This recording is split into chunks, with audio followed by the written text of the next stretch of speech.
Hello, everyone, and welcome to English Pod. My name is Marco. My name is Catherine, and today we have a very special lesson for you. This is actually the first in a series of lessons about interview skills. That's right. For 10 lessons that you will hear once a week for the next 10 weeks, we're going to take a look at an interview, a job interview, and we're going to take you step by step throughout the whole interview process, as well as teaching you some useful words and phrases that you can use next time you're at a job interview in English. Exactly. So pay attention. Today is the first day we're going to be entering the office, and we're going to learn some things that are important for talking to your future employer or meeting people in an interview. Okay.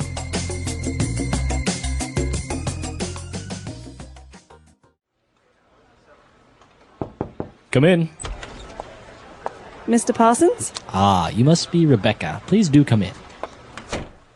Thank you for making some time to see me, Mr. Parsons. It's a pleasure to meet you finally. The pleasure's all mine, Rebecca. Have a seat, please. Now, would you like any refreshments, tea, or coffee? A coffee would be lovely, thank you. Black, no sugar. No problem. Sally, can we have 2 coffees, please? 1, no milk or sugar. Mr. Parsons? So, Rebecca, I understand you had a first interview with Miss Childs last week? Yes, that's correct. She filled me in on the details of the job on the telephone. Great. Well, I'm glad to say she recommended you for a second interview, and here we are. Perhaps we can start by discussing your background and resume details a little. Yes, of course. All right, we're back. So now let's take a look at language takeaway. Language takeaway. So one of the first things that you're offered when you go to interview at a company is refreshments. Right. Would you like any refreshments? This sounds complicated, but it's actually a very simple word for beverages or drinks. Right. So that's why he offered her tea or coffee. Right. So refreshments are cola, coffee, tea. But how do you answer this? If I say, would you like any refreshments, Marco? You can say, yes, water would be fine, thank you. Okay, water would be fine. Or I'd like a Coke. Or I'd like a cup of coffee. Cup of coffee. Great. Refreshments are drinks. And after that, the characters are talking about the details of the job. So what are these details? How are they different from the job itself? Well, the details of the job are the specific points about the job. So, for example, if she applied for a job as a receptionist, the details of the job would be answering the phones, taking messages, receiving people at the office. Those are the main details of the job. Also, we need someone who works from 9 a.m. to 5 p.m., someone who is going to come 5 days a week. Mm-hmm. So the details are basically more information about something. Right, the specific information about a general topic. And it's not only related to work, the details can be of many, many things. Right, so if I ask you about your details, Marco, you could maybe tell me your phone number, your address. My full name. Full name or birthday. So these are details. Okay. And, well, after they talked about the details of the job, after she explained that she received the details of the job by phone, Mr. Parsons said that she was recommended for a second interview.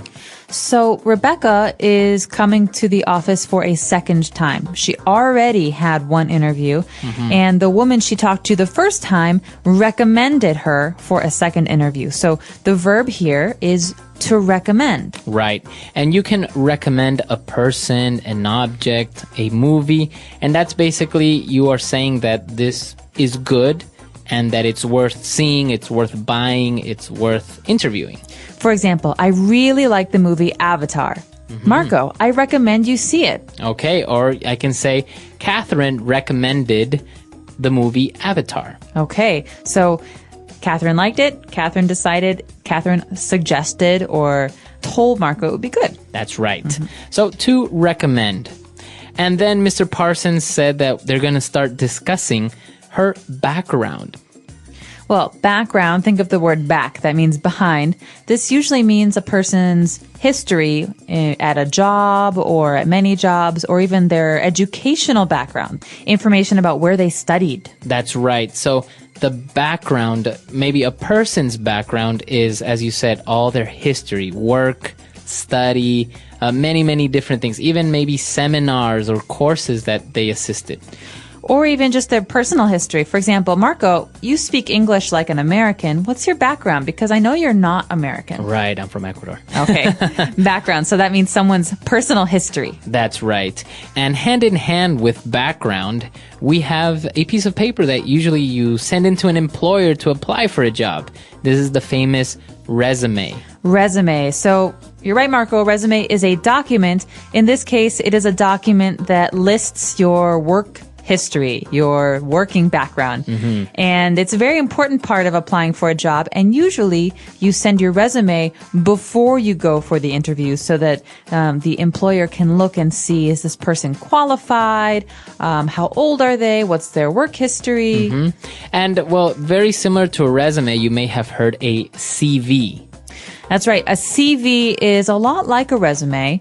It stands for curriculum C, vitae V, CV, and it's more detailed. It has more details about a person's academic or study history. Exactly. So a resume, I guess it's very similar to a summary of your work background, whereas a CV will have more details about your education, maybe more details about your work background, what did you do, objectives, etc. Great. So maybe we should listen to today's dialogue one more time, and when we come back, we'll be talking about some of the interesting phrases we heard in today's dialogue.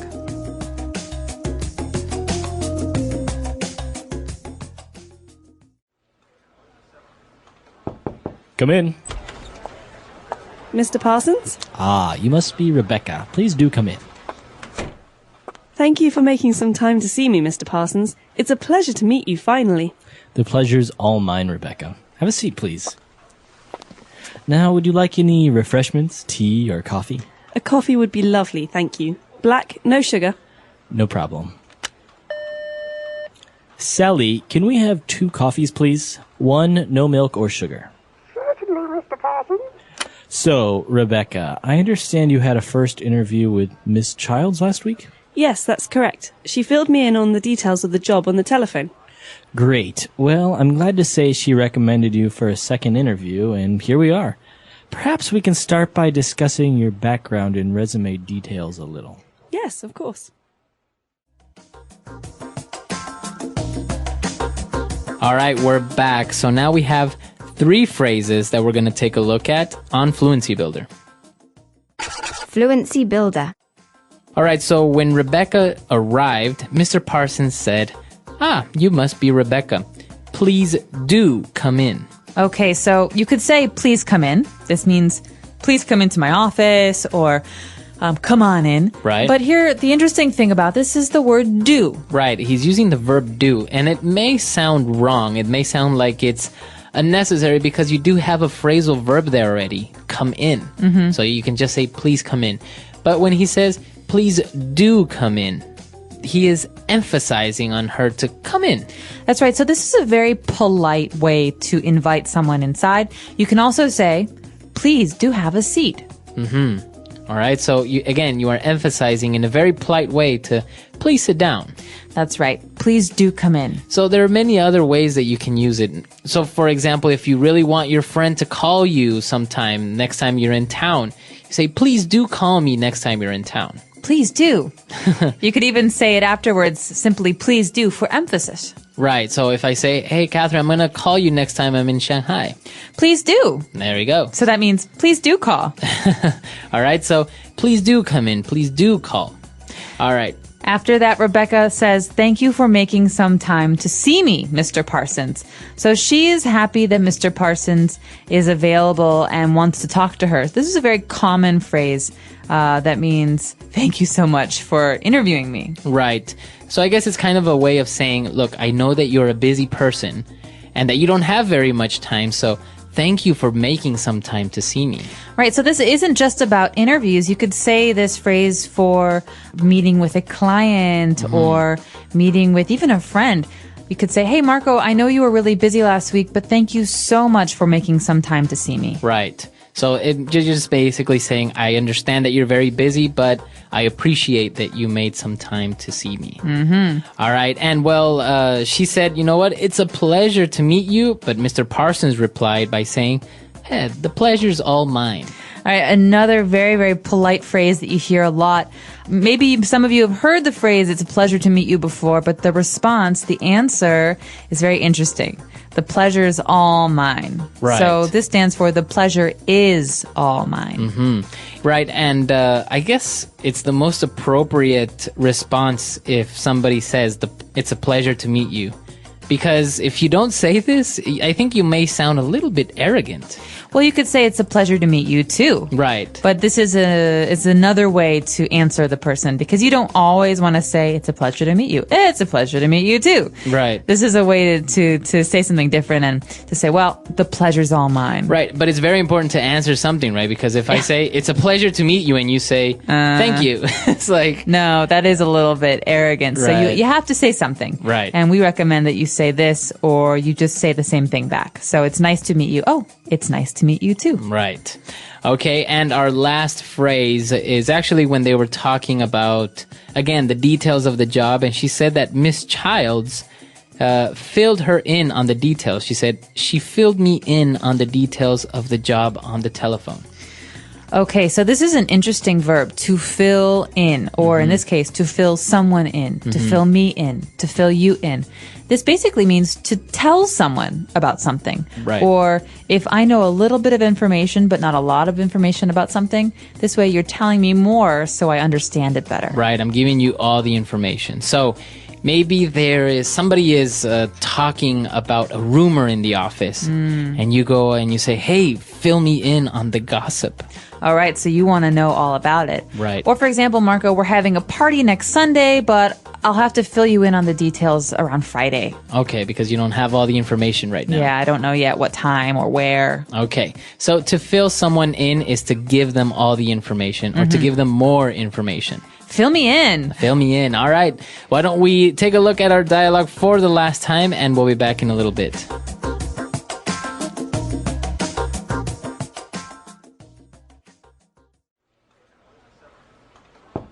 Come in.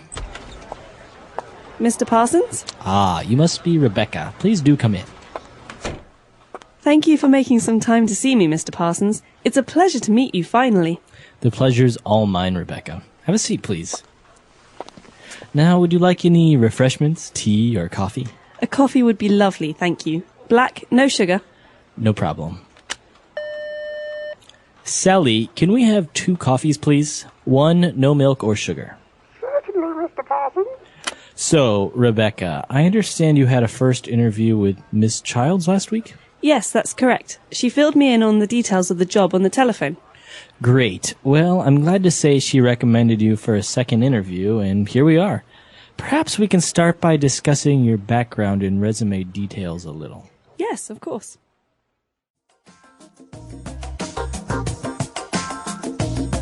All right, so as we mentioned, this is the first part of a 10-part series of the interview series. And this is going to be very, very helpful. As you saw in this first part, we're just taking a look at some basic vocab and phrases that you can use when you're just introducing yourself. You're just getting started in the interview.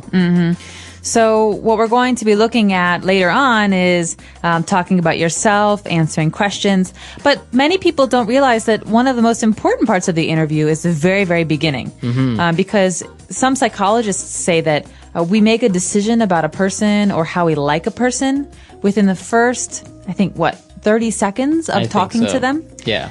So it's important that you speak confidently and that you say some of these English phrases comfortably. You know, it's a pleasure to meet you. Oh, the pleasure's mine. These little things will really help you. That's right. And I think as talking about introductions and how this woman arrived to the office, I think one of the key things that we would recommend is to look that person in the eye and give a firm handshake, right? Yeah. I don't know how many people actually realize how important this is. It's very, very important because as an interviewer, the person or the manager who's interviewing you, I think you can tell a lot from a person if somebody gives you a very flimsy handshake or doesn't look you in the eye. That's right. Well, I think in many ways people think, oh, this person is not confident, or this person is uncomfortable, or this person is hiding something. Yeah. And so it's important really to be yourself, to smile, to look at a person in the eyes, especially in a lot of like American companies or Canadian companies.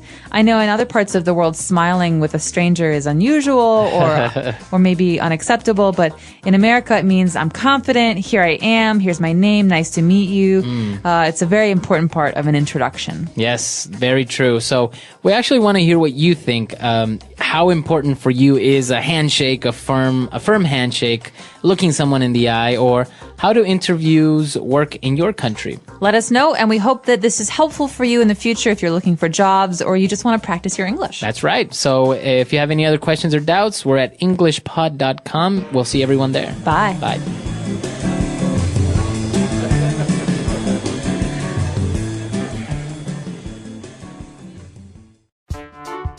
The English Pod Audio Review. Listen to the meaning, then say the vocabulary word. Drinks. Refreshment. A meeting at which people talk to each other. Interview. A short document describing your education, work history. Resume. Suggest. Recommend. The experiences, knowledge, education of a person. Background. Manage to find time. Make some time. It's happy to. It's a pleasure to. Give me more information. Fill me in. Let's try that faster. Manage to find time. Make some time. Give me more information. Fill me in. Drinks. Refreshment. The experiences, knowledge, education of a person. Background. A meeting at which people talk to each other. Interview. Suggest. Recommend. It's happy to. It's a pleasure to. A short document describing your education, work history. Resume. Now say the word and hear it in a sentence. Make some time. Can you make some time to meet with me this afternoon? Make some time.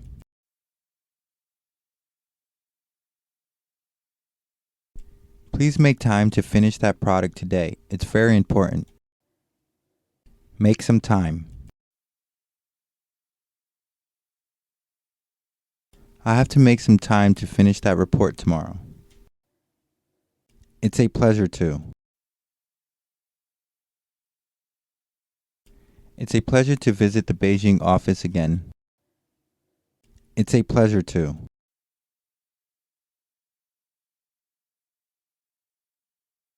Mr. Johnson, I've heard so much about you. It's a pleasure to finally meet you. It's a pleasure to. It's a pleasure to be here in New York for the opening ceremony. Fill me in.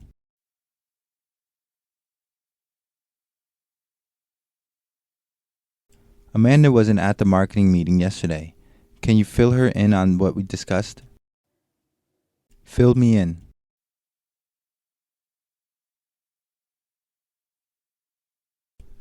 Joe and Stacy are getting married. Come on, fill me in. I want details. Fill me in.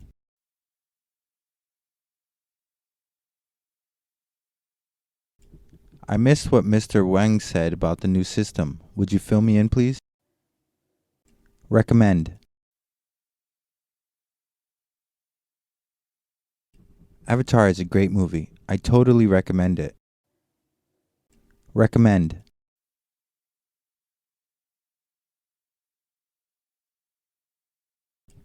There are many ways we can solve this problem, but I recommend taking a direct approach.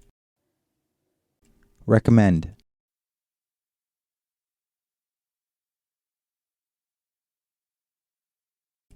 I would like to recommend Scott for a promotion, but he has been late so often I don't think I can. Background.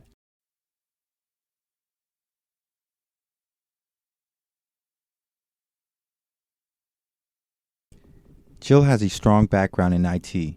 She studied computer science in university and spent 2 years working for Microsoft. Background.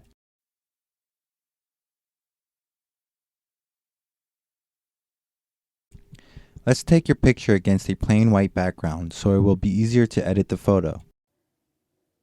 Background.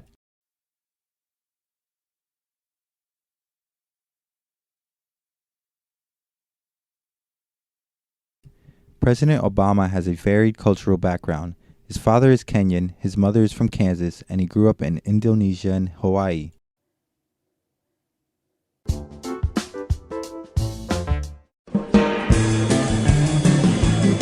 Hello, everyone, and welcome to English Pod. My name is Marco. My name is Catherine, and today we're bringing you another elementary level lesson as a part of our interview series. That's right. This is part 2 of the interview series. In the last part, we talked about, a brief introduction when you arrive to a job interview. But on this occasion, we're going to talk a little bit about yourself and your life. That's right. So this is the most personal part, I think, of an interview. Let's take a listen to today's dialogue, and we'll be back in a moment to talk more about the things that you've heard.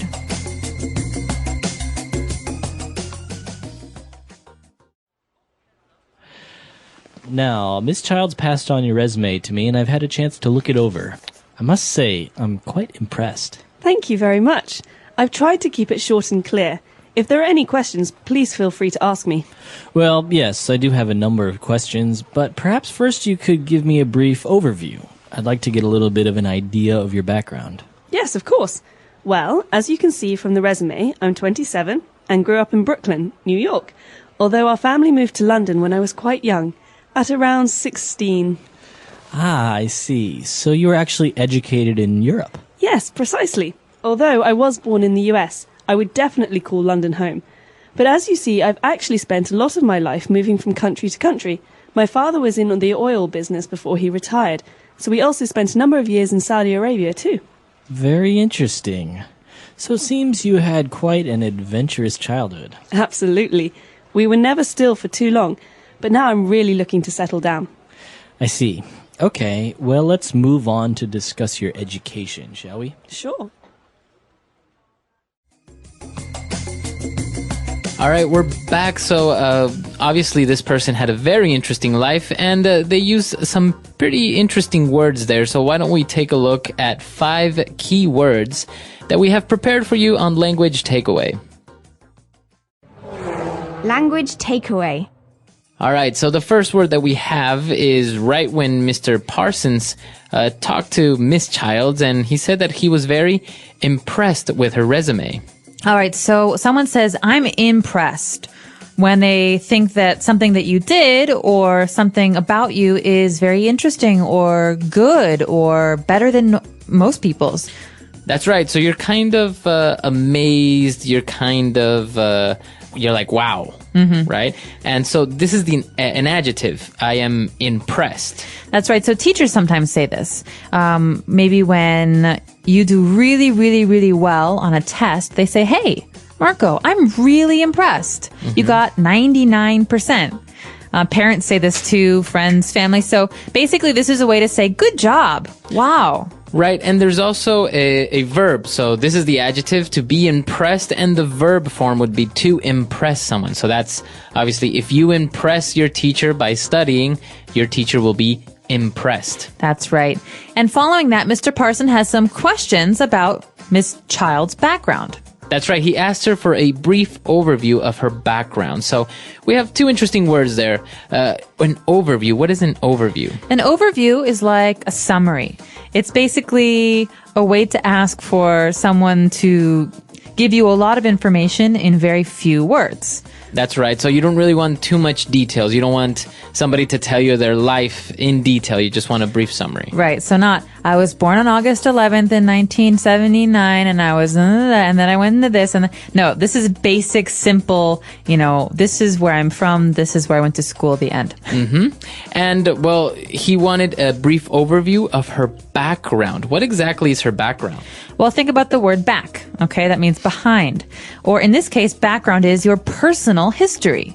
So you could ask someone, what's your background? It means, where are you from? Mm-hmm. Or, what have you been doing up to now in your life? That's right. And precisely when he asked her about her background, now she's starting to talk about her life. In general terms, as we said, it's an overview. So she said that she's 27 and she's from Brooklyn, etc. So she starts giving very general information about herself and her life. Exactly. So when she starts to do this, Mr. Parson has more specific questions about her life because he wants to know details. So he asks her then where she was educated. So this phrase, to be educated, is very important. That's right. So he's asking her, you studied in Europe. That's right. To be educated means to have someone teach you or to go to school somewhere.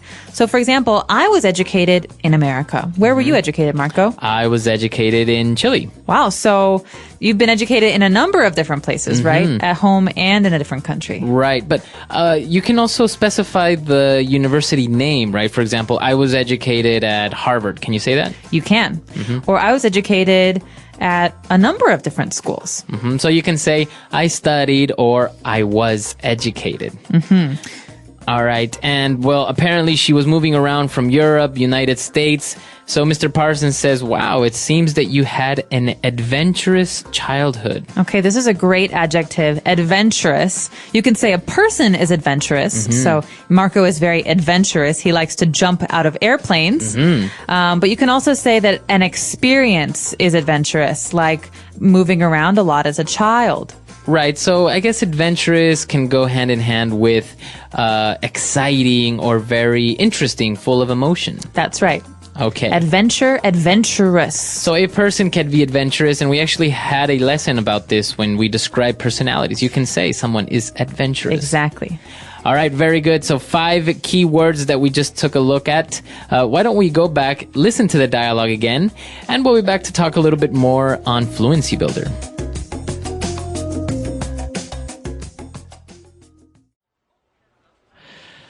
Now, Miss Childs passed on your resume to me, and I've had a chance to look it over. I must say, I'm quite impressed. Thank you very much. I've tried to keep it short and clear. If there are any questions, please feel free to ask me. Well, yes, I do have a number of questions, but perhaps first you could give me a brief overview. I'd like to get a little bit of an idea of your background. Yes, of course. Well, as you can see from the resume, I'm 27 and grew up in Brooklyn, New York, although our family moved to London when I was quite young, at around 16. Ah, I see. So you were actually educated in Europe? Yes, precisely. Although I was born in the US, I would definitely call London home. But as you see, I've actually spent a lot of my life moving from country to country. My father was in the oil business before he retired, so we also spent a number of years in Saudi Arabia too. Very interesting. So it seems you had quite an adventurous childhood. Absolutely. We were never still for too long, but now I'm really looking to settle down. I see. Okay, well, let's move on to discuss your education, shall we? Sure.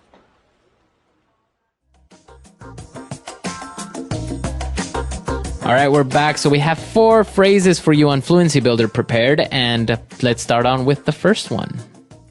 Fluency Builder. Okay, so at the very beginning, Mr. Parsons is continuing what he was saying in our first part. So Mr. Parsons is talking about Rebecca's resume, and he says, the secretary, she passed it on to me. So this verb, to pass on, this is really important. What does this mean?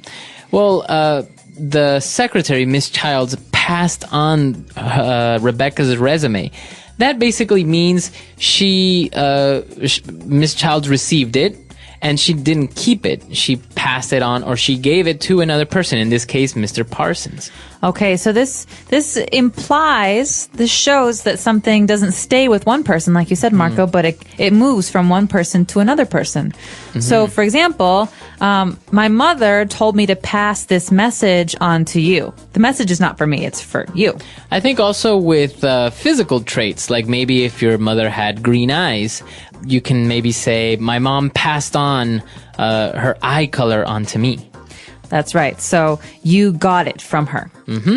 All right. So that's what happened with the resume. And he said, well, she passed it on, and I've had the chance to look it over.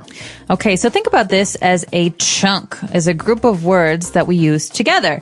To look something over, we can say, hey, Marco, when you have a minute, can you look this over for me?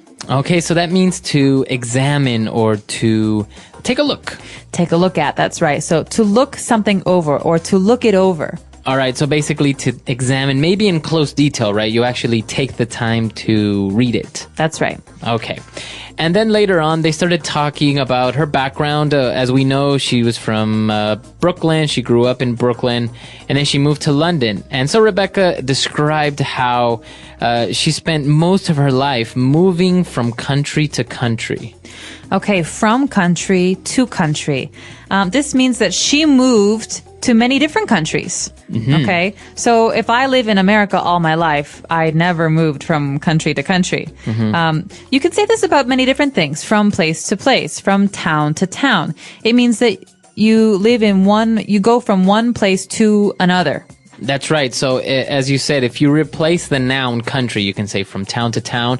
You can even say from house to house. I went from house to house asking for money. That's right. So from to Exactly. So from something to something. And for our final phrase, she was talking about how she's moved around so much that she's actually ready to settle down. Okay, to settle down. This is a really important phrase, and I think it's something a lot of people do when they're maybe in their 30s or 40s. They don't want to move anymore. So to settle down means to stay in one place. Exactly. So you stay in one place. And it can have a lot of different meanings as well. For example, to get married, many people say that's settling down. It means you want to stay in one place and have a family. Or to buy a house, because it means that you will live there for a long time. Exactly. So to settle down. So a lot of interesting phrases there, a lot of words, and this is, as we said, part 2 of our series. So I think it would be worthy for us to listen to this dialogue one last time, and we'll be back to talk a little bit more.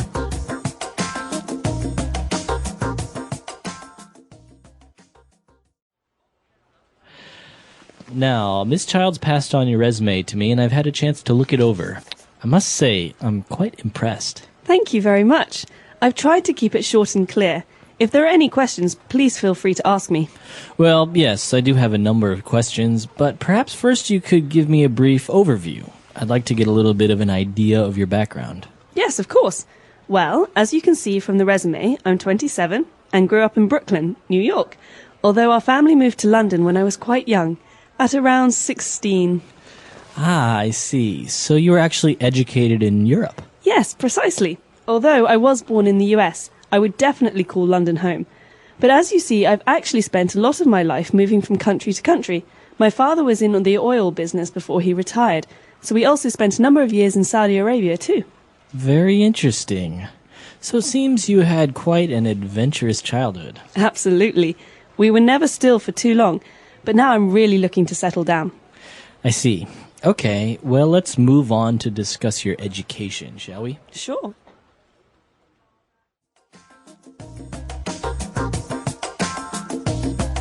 All right, we're back. So this is part 2 of a 10-part series of the interviews. Now, we just talked about the background, and I think there are different ways of talking about your background, right? This is maybe your personal background? That's right. So you can talk about your personal history, your personal background, where you were born, where you were educated, where you grew up. But a lot of times we also have to talk about other parts of our background, like our work background, or like next week, our educational background. That's right. So part 3, we're going to take a look at your educational background. And it's going to be very important because I think in many interviews, people have a hard time describing what they studied or maybe describing exactly what they did during university or college or master's degree or something. Exactly. And we're not talking about elementary school or high school. We're specifically talking about university background here. So, like you're saying, Marco, what was your major? What was your minor? What was your area of study? These are great, great, great phrases that are very important for an interview. And so we hope that if you have any questions, you'll let us know. Our website is englishpod.com, and stay tuned for next week's episode. That's right. Okay, so we'll see everyone on the website, and until next time. Bye. Bye.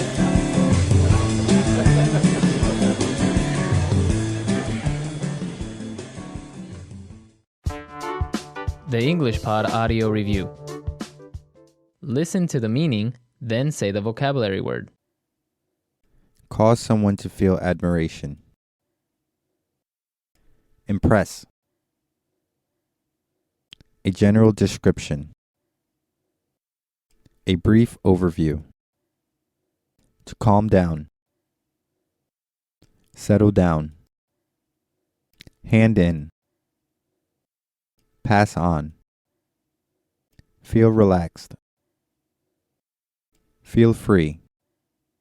Let's try that faster. Hand in. Pass on. A general description. A brief overview. Feel relaxed. Feel free. To calm down.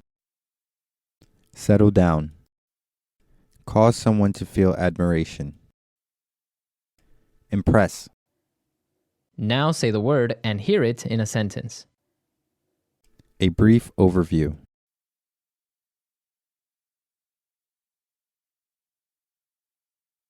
George, would you give us a brief overview of what the marketing team has been working on this week? A brief overview.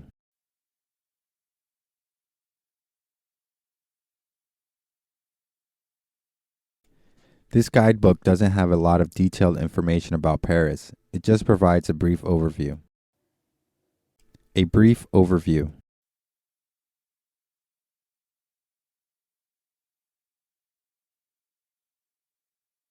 Before we talk about the specific job description, let me give you a brief overview of what we do here at ABC Corporation. Impress.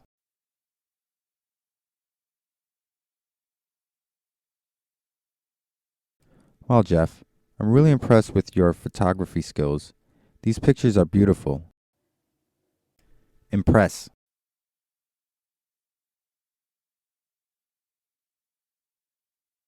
On my first trip to Hong Kong, I was really impressed with the efficiency of the subway system. Impress.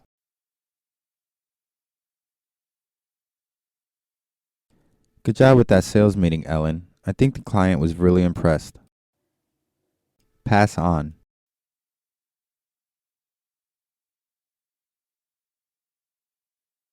We're all going to the Sichuan restaurant for lunch. Pass it on. We want to have a large group. Pass on.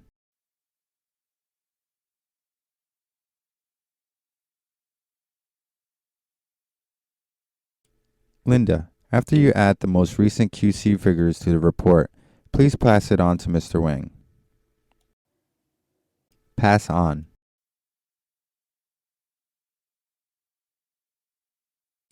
Thanks for your feedback. I'll pass your suggestions on to the design team. Feel free.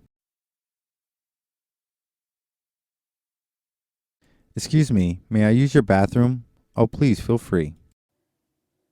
Feel free. Welcome to our art gallery. Feel free to look around. Feel free.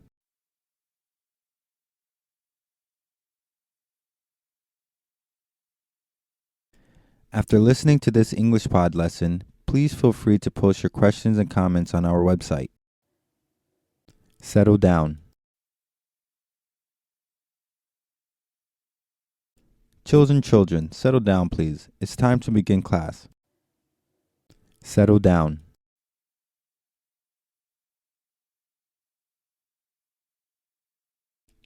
He was something of a playboy in the past, but now he's ready to get married and settle down. Settle down.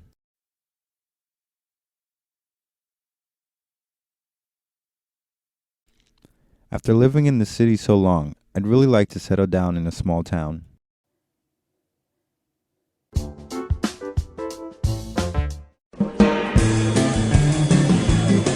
Hello, everyone, and welcome to English Pod. My name is Marco. My name is Catherine, and today we've got part 3 of an exciting series we've got for you at the elementary level. That's right. As you may remember, this is a series that we're studying all about a job interview. So in the first part, we just talked about the introduction.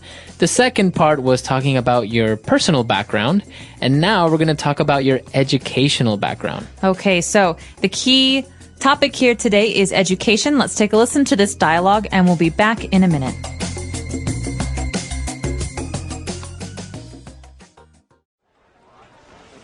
Now, if I look here, I see that you completed a BA in English. Yes, that's right.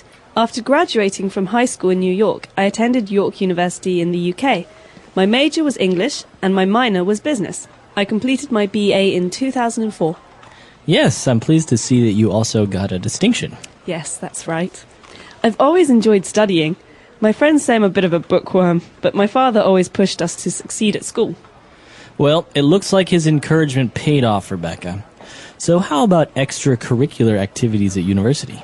Well, I've always been keen on writing, so I became the editor for the university student newspaper, which I really loved.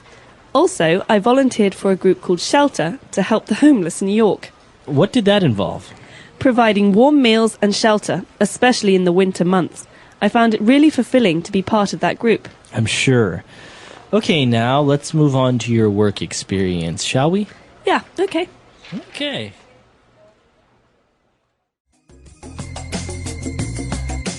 All right, we're back. So the girl was talking about her education, about her university, and she talked about some very interesting words. So why don't we take a look at those and language takeaway?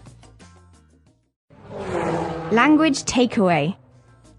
So, at the very beginning, Mr. Parsons, who's the interviewer here, asks Rebecca about her background and says, I see that you completed your BA in English. Okay, so we have an acronym there, a BA. This stands for bachelor's, or usually a 4-year degree at the beginning of your university studies. That's right. So it's a type of degree, right? A BA is, as you say, your bachelor's degree, and it usually takes 4 years. That's right. You have a Bachelor of the Arts, BA, but you also have a Bachelor of Science, which is a BS. So as you can tell, one is for the arts, like art history, music, things like that. The other is for sciences, like physics or chemistry. Very good. All right. So she has a BA in English. So she obviously studied the English language in university. Then she moved on to talk about her major and minor. That's right. So, as you know, a degree is not just a degree in the arts in general, but it usually has a focus or an area of focus. So, her area of focus, her major was English. This is the most important part of her studies. So many of her courses, most of her courses at university were in English. That's right, but she also has a minor in business studies. Okay, that means she also studied business and business studies. That's not as important as her English studies, but it was very much a part of her degree. So let's say that when she was studying in university, 70% of what she studied was related to her major, English. And maybe 30% was her minor, was business studies. That's right. And she goes on to talk about herself and her friends who describe her as a bookworm. This is a really nice adjective and very common in English. That's right. So if you are a bookworm or you describe yourself as a bookworm, it means that you like to study a lot. You like to read a lot of books. So bookworm is just like what you said, is someone who really likes to read, someone who's always reading, maybe someone who lives in the library. So that's why you call them a bookworm. They live in the library or they read a lot of books. All right, so that's the noun bookworm. Now moving on to other parts of university. When you're studying, you're not only studying English or sciences and things like that. Sometimes you also do other activities or other things. That's right. So you have your schoolwork, which is during school. It's English and business studies for this woman, Rebecca. But you also have what you do outside of school. This is called extracurricular activities. So that's a long word, extracurricular. That's right. So extracurricular means it's not in the curriculum, right? That's right. It's outside of school. So it's not really like a specific subject or something that's related to your studies. If you don't do extracurricular activities, it's okay, right? That's right. A lot of people don't do any extracurricular activities, but many people do. For example, writing for the school newspaper or playing soccer. Exactly. So those are extracurricular activities. Anything that you want to do in university apart from studying, playing soccer, writing, etc. And it's not just university. You can do these in high school as well. Okay, very good. So those are the words that we have picked out for you today. I think they're very specific to education. And I think we should go back, listen to the dialogue again, and we'll be back in a bit with Fluency Builder. Now, if I look here, I see that you completed a BA in English. Yes, that's right. After graduating from high school in New York, I attended York University in the UK. My major was English and my minor was business. I completed my BA in 2004. Yes, I'm pleased to see that you also got a distinction. Yes, that's right. I've always enjoyed studying. My friends say I'm a bit of a bookworm, but my father always pushed us to succeed at school. Well, it looks like his encouragement paid off, Rebecca. So how about extracurricular activities at university? Well, I've always been keen on writing, so I became the editor for the university student newspaper, which I really loved. Also, I volunteered for a group called Shelter to help the homeless in New York. What did that involve? Providing warm meals and shelter, especially in the winter months. I found it really fulfilling to be part of that group. I'm sure. Okay, now let's move on to your work experience, shall we? Yeah, okay. Okay.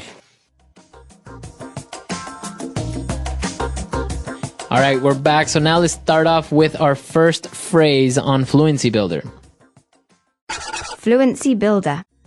So Rebecca's talking about her father and her friends, and she says she's a bookworm, but her father always pushed us, that means her and her family members, her siblings, to succeed.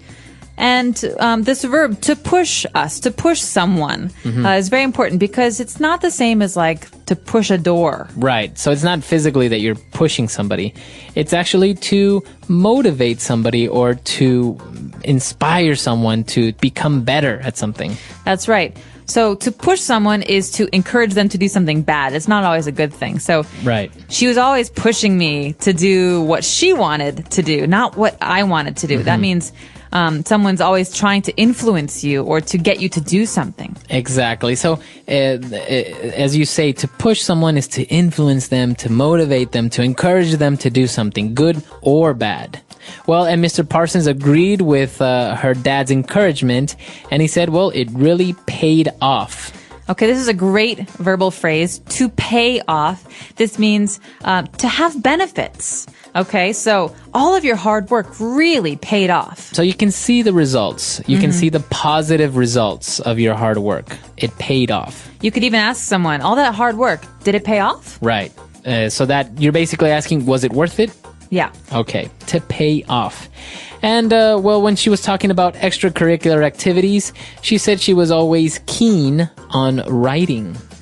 Now, I think this is more common among British people to say you're keen on something, but it basically means to like. So remember the phrase keen on. This is the preposition here, keen on. I'm keen on writing. So can you say that you are keen on someone? Yes, you can. That means you like someone, maybe romantically. Okay, so it's kind of, as Catherine said, more of a British thing, but it's correct, and you can use it in replacement of to like. I think it also sounds a little bit more formal. Instead of saying, well, I've always liked writing, if she says, well, I've always been keen on writing, I think it sounds nice. A little smarter. Yeah. All right, and our last word, it's actually an interesting word, and it might be a little bit complicated to understand, but when she said that volunteering was very fulfilling and to be part of a group. Okay, fulfilling sounds a lot like the word filling, but you shouldn't confuse these two because the meaning is very different, right? So something that is fulfilling makes you feel really good. You maybe you don't make money from it or you don't get a lot of praise from it, but it still makes you feel happy about life for yourself or something. So you get satisfaction. Now notice the pronunciation. You don't say fulfilling. No, you say fulfilling. Fulfilling. So the L there is kind of silent. Kind of optional. But maybe you could ask someone, what do you find fulfilling in your life? Or you can ask, do you think your job is fulfilling? Yeah. Okay. So a lot of great words there, a lot of interesting things related to education and not so much. Why don't we go back and listen to the dialogue one last time?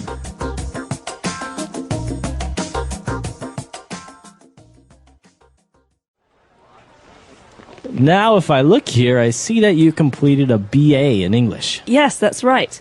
After graduating from high school in New York, I attended York University in the UK.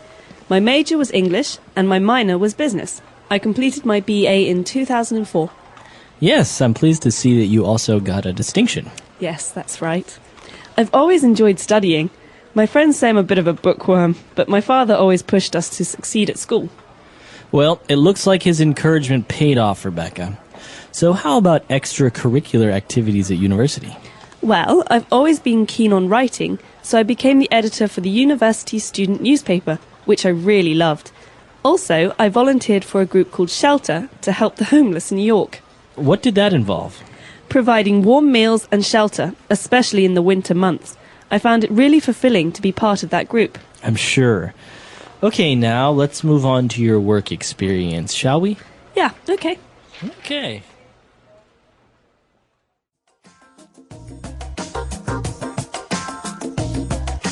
All right, so talking about going to university, I think they used a really specific verb there that's worth mentioning. She said, I attended York University in the UK. So to attend. That's right. So you can say I studied at York University, but the more formal way of saying that I was a student at York University is to say I attended that school. So to attend means to be a student at that place. Okay. And what about you, Catherine? Did you participate in any extracurricular activities back in college? I did. I participated in a lot of extracurricular activities. I was in the orchestra at my university, and I played in a lot of musical groups. I also was in a discussion group for politics, and the India-Pakistan dialogue group, and I was in a number of different film clubs. So we would talk about film, and I even helped out at the TV station for my university. Oh, wow. The university had a TV station. Yeah, so all of it was student-directed. So basically, the students controlled the TV station. That's really interesting. I think these types of extracurricular activities are, as many as these, are maybe not as common in other places, or maybe they're a little bit different. I know, for example, in the U.S., you have all these political ones and a lot of sports and things like that, but you also have very strange far ones like I don't know, like there's a cooking club and there's even like a gardening club. I've heard astronomy club. There's all types of extracurricular activities. Well, what's really nice about a lot of American universities is that there are many resources that students can use. And so maybe the reason there's a cooking club is because there are massive kitchens the students can use to cook food and experiment, and even teachers and professors sometimes come to help. So it's a really nice environment because everyone's teaching each other. Right. No, it's very, very interesting, and we're actually curious to know how universities work in your country. Are you able to have a minor in a subject? Because many universities don't offer this option. Right, they just have one major and that's all. Right, or maybe are you able to participate in extracurricular activities? Like sports or radio or writing, let us know. Our website is englishpod.com. All right, so we'll see you guys there. Bye. Bye.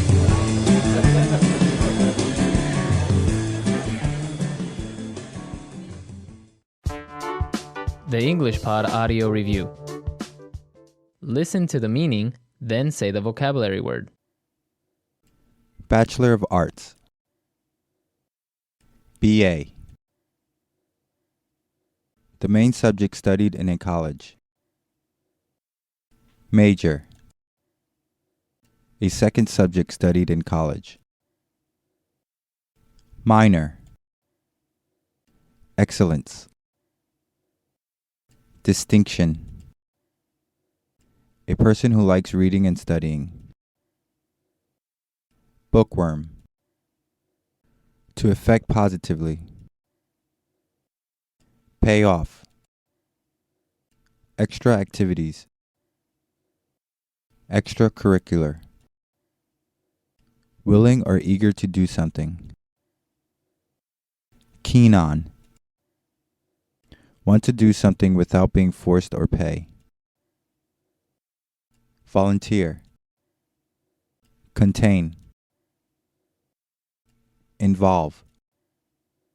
Full of happiness and satisfaction. Fulfilling. To encourage or persuade someone to do something. Push. Let's try that faster. Willing or eager to do something. Keen on. Want to do something without being forced or pay. Volunteer. A second subject studied in college. Minor. Full of happiness and satisfaction. Fulfilling. Extra activities. Extracurricular. To affect positively. Pay off.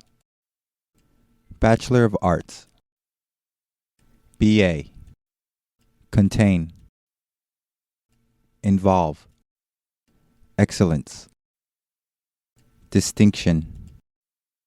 A person who likes reading and studying. Bookworm. To encourage or persuade someone to do something. Push. The main subject studied in a college. Major. Now say the word and hear it in a sentence. Major.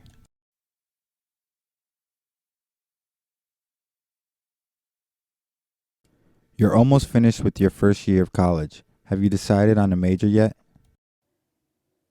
Major.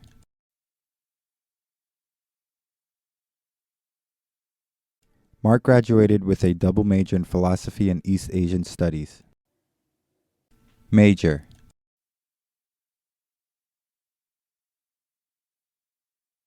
I attended the University of Washington where I majored in economics. Distinction.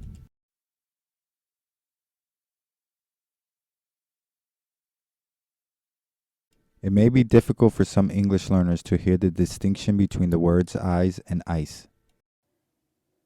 Distinction.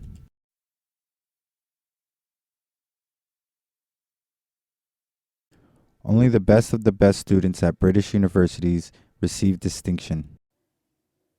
Distinction.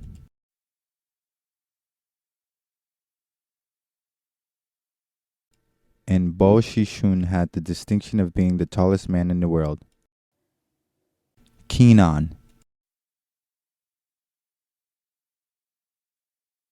I think Tom is keen on Sherry. He's always flirting with her. Keen on. I'd rather not go to McDonald's for lunch. I'm not keen on fast food. Keen on.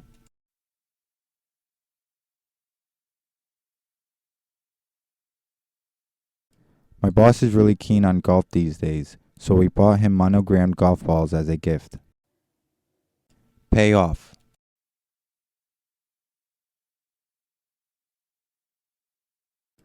All that studying really paid off. I got 100% on my final exam. Pay off.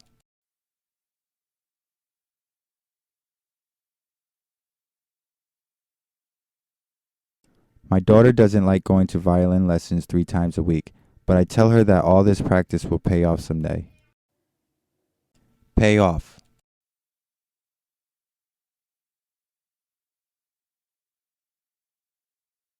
We took a risk with this marketing campaign, but it really paid off. Our customer base nearly doubled. Extracurricular.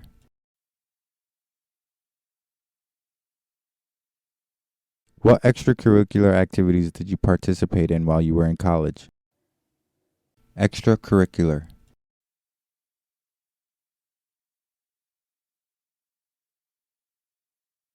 Many students in Asian countries have to study so much they have no time for extracurricular activities. Extracurricular. I'm a happily married man with no extracurricular relationships.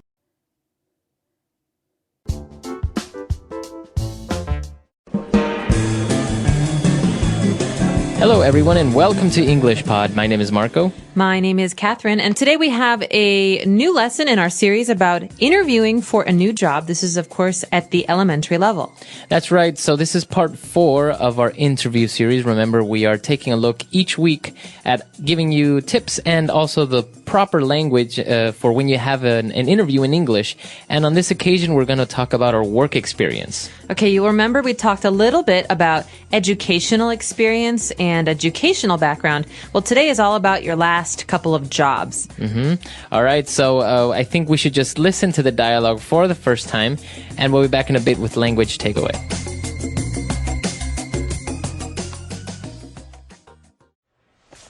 Right, Rebecca. Now I see that after graduating from university, your first job was... For a local paper in York called the York Herald. Actually, I started with them as an intern. I was really keen on getting some experience in journalism, and this seemed like a good first step. Certainly.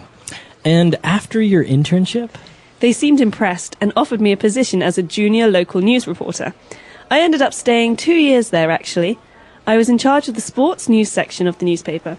I really enjoyed it there, and it really helped me build my skills. Yes, I see. But you decided to leave them in 2006, right? Yes, that's right. My husband and I moved to London, and so I managed to find a position with a national newspaper based in London. The London Weekly, right? Yes. In some ways, it was a step down from my previous job, but it did offer me much better prospects for the future. All right, we're back. So now we've picked out a couple of key words, and we're going to take a look at those now on language takeaway. Language takeaway. So, Marco, a lot of people don't start out as a professional with a job. They have something else first. What is this? That's right. A very popular way to begin your work experience. You become an intern, or you work as an intern. Okay, so the name of the job, we could say, is intern. I'm an intern, or he's an intern at my company. Exactly. So usually interns work at a company. Usually they're not paid. And or if they are, it's a very, very little pay. And the purpose of an internship, or to work as an intern, is to gain experience. That's right. So it's basically like a study opportunity for a job that you know you want. I could be an intern at a media company, and I could learn all about media, but it's not really a full job. Exactly. And usually it serves as an opportunity to maybe continue working at that company in a full-time job.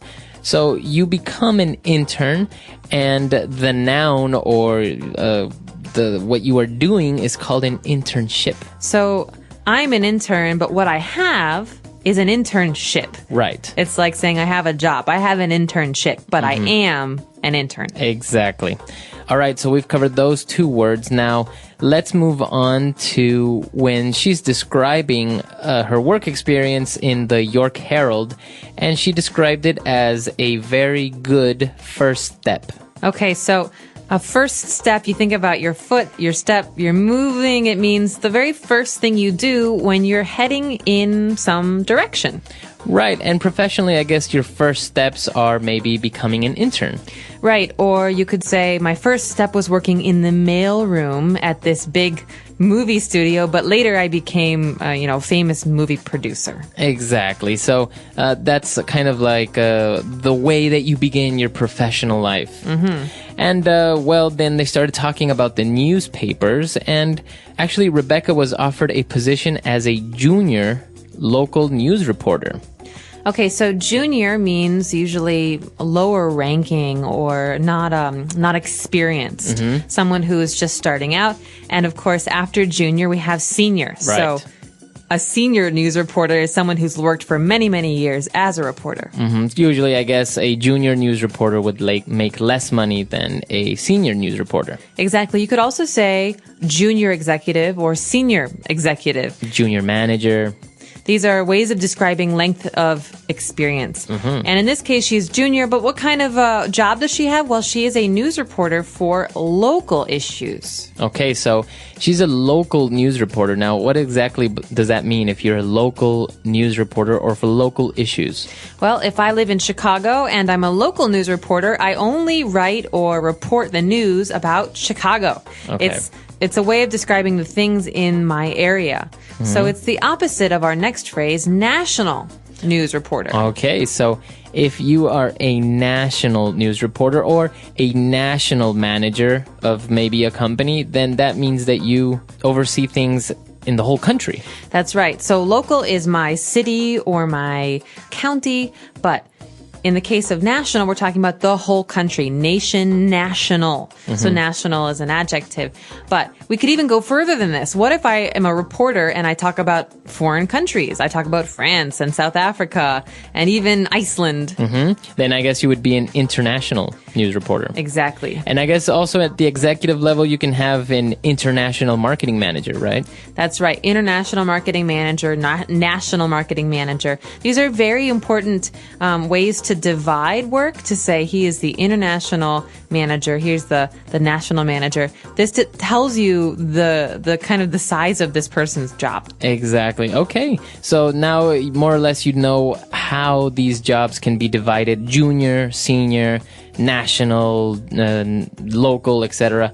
So I think we should go back to the dialogue. Let's listen to this dialogue again, and we'll be back in a bit.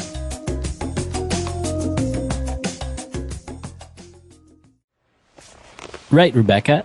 Now I see that after graduating from university, your first job was... For a local paper in York called the York Herald. Actually, I started with them as an intern. I was really keen on getting some experience in journalism, and this seemed like a good first step. Certainly. And after your internship? They seemed impressed and offered me a position as a junior local news reporter. I ended up staying 2 years there, actually. I was in charge of the sports news section of the newspaper. I really enjoyed it there, and it really helped me build my skills. Yes, I see. But you decided to leave them in 2006, right? Yes, that's right. My husband and I moved to London, and so I managed to find a position with a national newspaper based in London. The London Weekly, right? Yes. In some ways it was a step down from my previous job, but it did offer me much better prospects for the future.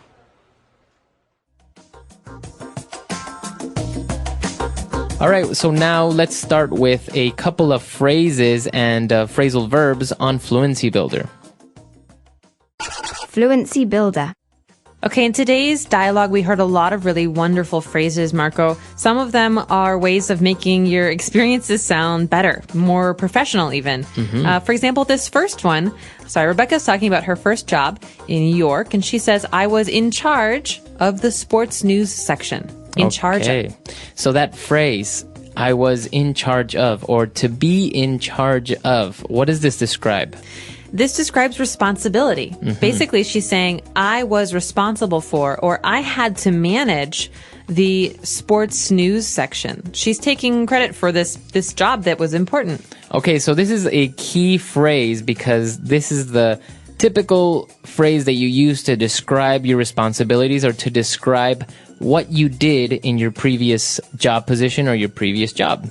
So, right, I could ask you, when you were in marketing, what were you in charge of? Right, and then you say, well, I was in charge of, and then you explain your responsibilities or what you did.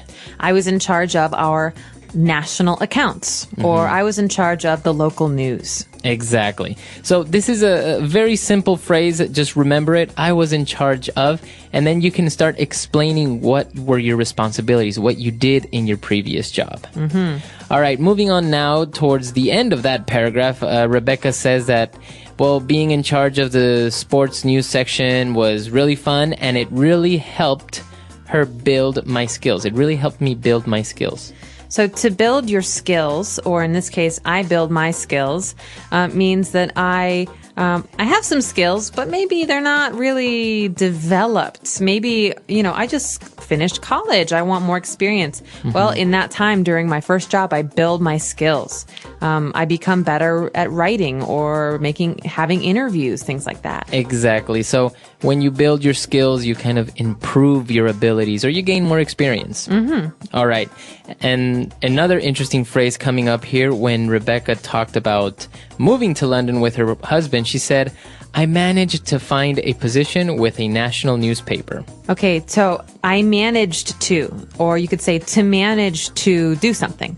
This is a really interesting phrase because it's another way of saying to be able to or to succeed at something. Okay, so don't confuse it with manager or to manage people. That is also correct. Obviously, it exists.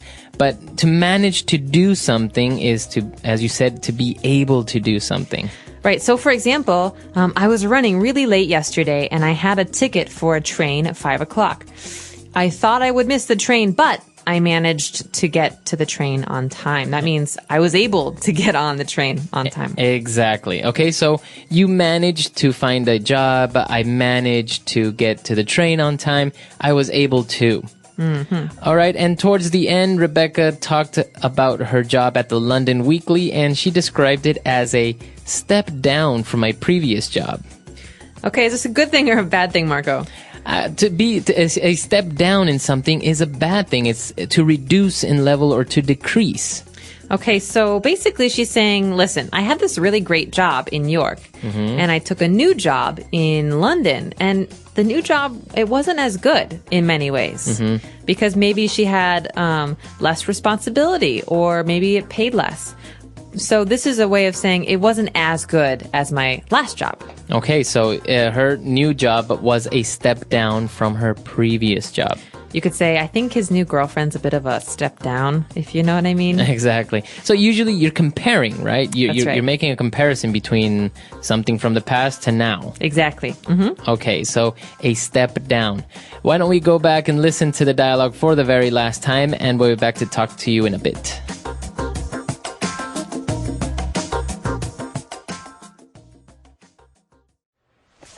Right, Rebecca. Now I see that after graduating from university, your first job was... For a local paper in York called the York Herald. Actually, I started with them as an intern. I was really keen on getting some experience in journalism, and this seemed like a good first step. Certainly. And after your internship?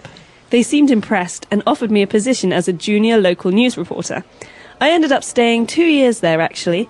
I was in charge of the sports news section of the newspaper. I really enjoyed it there, and it really helped me build my skills.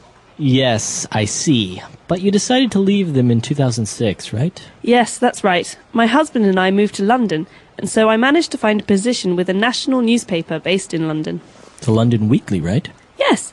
In some ways, it was a step down from my previous job, but it did offer me much better prospects for the future.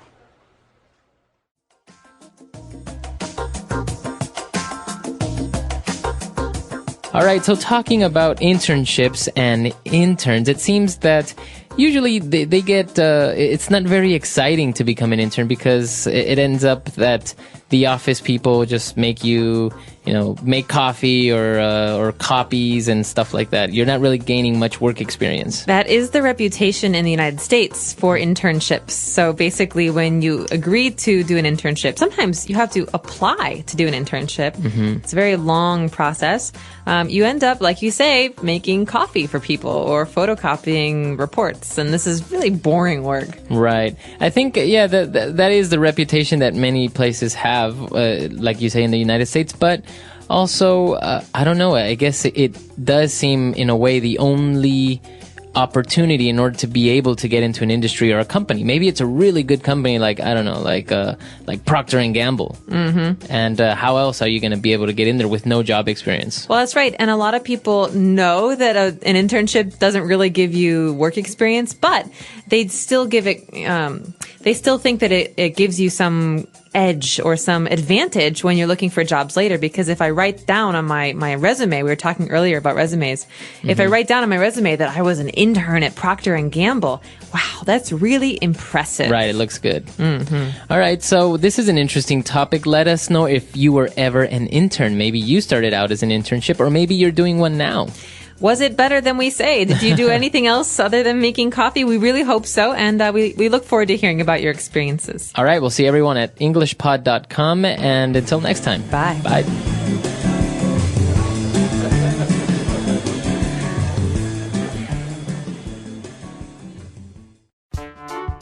The English Pod Audio Review. Listen to the meaning, then say the vocabulary word.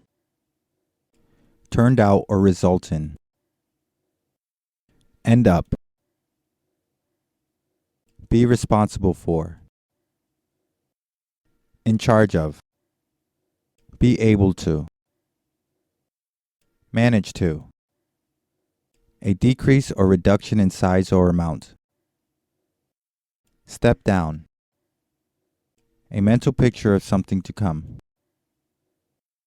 Prospect. Let's try that faster. Be responsible for. In charge of. A mental picture of something to come. Prospect. Turned out or result in. End up. Be able to. Manage to. A decrease or reduction in size or amount. Step down. Now say the word and hear it in a sentence. End up.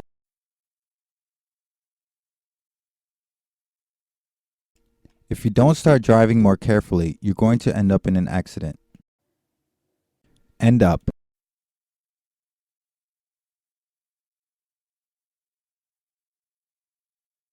We had meetings with several different suppliers, and we ended up choosing Acme because of their excellent customer service. End up.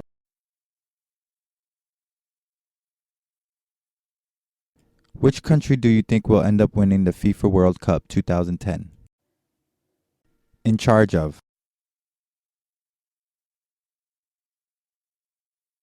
This is Elizabeth. She is in charge of our Chilean customer accounts. In charge of. Annie, we would like to put you in charge of this project. In charge of. Robert has been in charge of the sales department for 3 years now. Manage to. It was difficult to keep a straight face, but I managed not to laugh. Manage to. I have so many things to do this week. I don't know how I'll manage to get through them all. Manage to.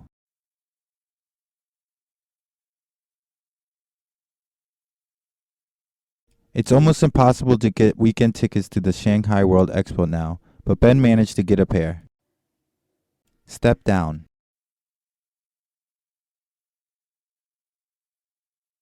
After the scandal hit the news, Mr. Williams decided to step down as mayor. Step down.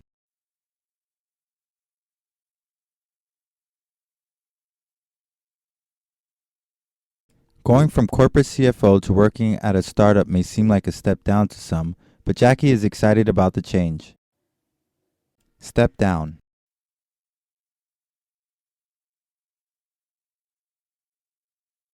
Bill Gates stepped down as CEO of Microsoft in 2000 to devote more time to creating software. Prospect.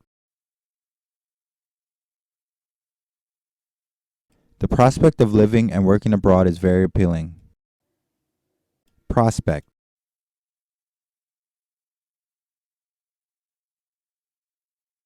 Your son has been accepted to 4 different universities. Wow, he has so many prospects open to him.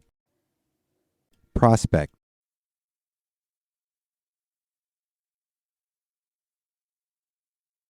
It's true, Q3 was rough, but I think our prospects look very good for the rest of the year.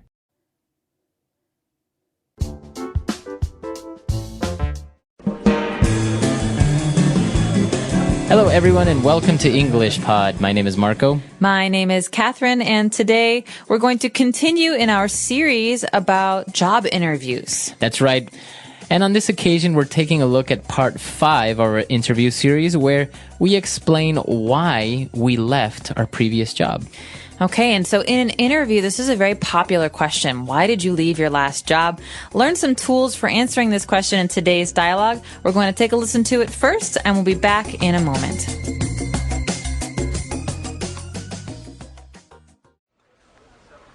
Okay, now I'd like to find out more about your last job. I see you spent almost 4 years at the London Weekly. Is that right? Yes, that's right. To be honest, the first year was quite tough for me. I was really just treated more like an intern. I didn't have many responsibilities, and I found it quite frustrating. So, what changed? Well, slowly but surely I proved myself, and the new editor liked me, so he promoted me to features writer. Wow, a real step up. Yes, I was responsible for restaurant and food reviews mostly. I spent 3 years in that position. But to be honest, it wasn't an area of journalism I wanted to stay in long term. I see. So why did you decide to leave finally? I just felt that the paper couldn't offer me any new opportunities. I really needed a more challenging role, to be honest. All right, we're back, and as we saw, Rebecca handled it quite well, explaining why you left your last job, because obviously you don't want to say something like, well, I just really didn't like my company, or, the boss was a really bad guy. Or I was fired for being lazy. Exactly. So why don't we take a look at a couple of different words on language takeaway. Language takeaway. Okay, so we've got some great descriptive words here. These are some adjectives. The first one is tough. So Rebecca said, to be honest, the first year was quite tough for me. All right, so she's describing that her first year at that company where she was working, it was tough, and that means hard, difficult. That's right. So you could say, this is a really tough situation. That means it's a difficult situation. It's hard because there's no easy answer. Exactly. So if you describe something as tough, it means that it's very difficult. Now, there is another meaning to this where it can be that you are a strong person. Right. So that's different because we're talking about a person, not a situation. But if you're talking about a job or an experience or even homework, like this homework is really tough, it means that it's very hard. Exactly. Well, apart from her job being a little bit tough, she said that it was also a little bit frustrating. Okay, so usually these things go together. If something is tough, like it's difficult, it's usually frustrating too. And so in this case, something is frustrating when it makes you unhappy or, for example, it makes you feel stressed. So something that's frustrating is not a good thing. Exactly. So as you gave the example with the homework assignment, if you have maybe a math assignment that's very difficult and you can't solve it, you don't find the solution, then you get frustrated. You get maybe angry at yourself, or you get very angry for not being able to solve it. So that's when it's something is frustrating. I hate being frustrated. Exactly. Well, it's not a nice feeling, but she said that, well, it was frustrating, it was tough, but, after a while, I proved myself. Okay, so that means that she was able to show someone that she can handle difficult things, difficult work, difficult situations. And so she said, I proved myself and the new editor liked me. So basically, she did a really good job. Exactly. So if you prove yourself, you're showing someone that you have great ability or capabilities of solving a problem or being able to handle a difficult job. That's right. For example, I could say, last year, Bob didn't do very well at school, but this year he really proved himself. He studied hard and he got really good grades. Exactly. And well, Rebecca, what she got in exchange for proving herself, she got promoted. This is great. So promotions are good things. The verb here is to promote or to be promoted. So in this case, she was promoted. You could say last year I was promoted, or he will be promoted next week. He doesn't know yet. Exactly. Now, remember that to be promoted means to get a better position in your job. Now, as we mentioned, the verb is to promote. And you may be asking yourself why we are using the verb to be in the past, was promoted. And this is because it's an ed adjective. It's an adjective that ends in ed. So you may think it's a verb, but it's not. It's actually an adjective. The verb here is to be. Exactly. So I was promoted. Was is obviously our verb here, the verb to be, but promoted is an adjective that ends in ed. Okay, and so if I'm the boss, the action I do, the verb I do, is I promote someone. So this can be a little bit tricky, but we recommend that you check out the website for more details because we have lots of examples of how to use this. Exactly. Well, she got promoted and, she was really happy for a while, but then she said, you know what? I really needed a more challenging role, a more challenging job. Okay, challenging is a great adjective. It means something is difficult or it gives you a challenge. So that means it's not easy. Mm-hmm. Yeah. So she found that her job was a little bit too easy, so she wanted something a little bit more challenging. Okay, and so this is a really great word for job interviews in particular because you're basically saying, I want hard work. I want to prove myself. There we go again, prove. I want to show you that I'm a good employee or a hard worker, and so I want a challenge, something that's hard. Exactly. So something that is hard is a challenge, or you want something challenging. So why don't we review these words that we've taken a look at now? Let's go back to the dialogue and listen to it again.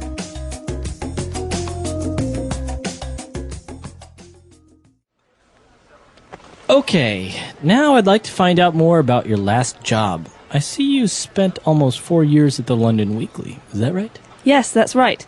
To be honest, the first year was quite tough for me. I was really just treated more like an intern. I didn't have many responsibilities, and I found it quite frustrating. So, what changed? Well, slowly but surely I proved myself, and the new editor liked me, so he promoted me to features writer. Wow, a real step up. Yes, I was responsible for restaurant and food reviews mostly. I spent 3 years in that position. But to be honest, it wasn't an area of journalism I wanted to stay in long term. I see. So why did you decide to leave finally? I just felt that the paper couldn't offer me any new opportunities. I really needed a more challenging role, to be honest.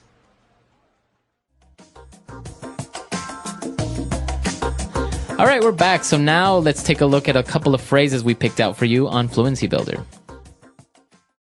Fluency Builder.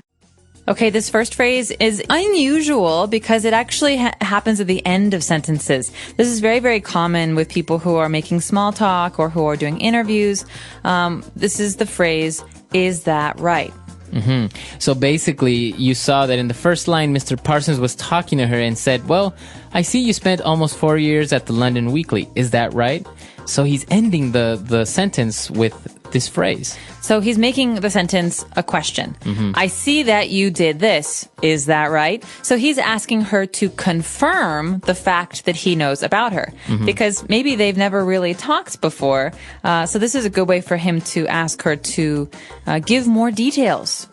Exactly. So for example, Marco, I hear that you're from Ecuador. Is that right? That's right. So you, apart from ending the sentence like this, if maybe somebody asks you, is that right? You have to confirm. You have to say, yes, that's right. Or yes.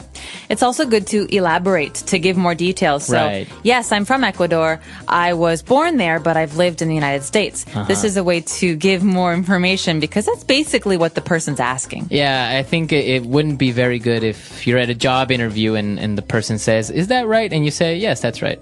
And then you don't say anything else. So, yeah, basically the point is you have to confirm or deny. You have to say, yes, that's right, or no, that's not right. And then you have to give some information about the question. Exactly.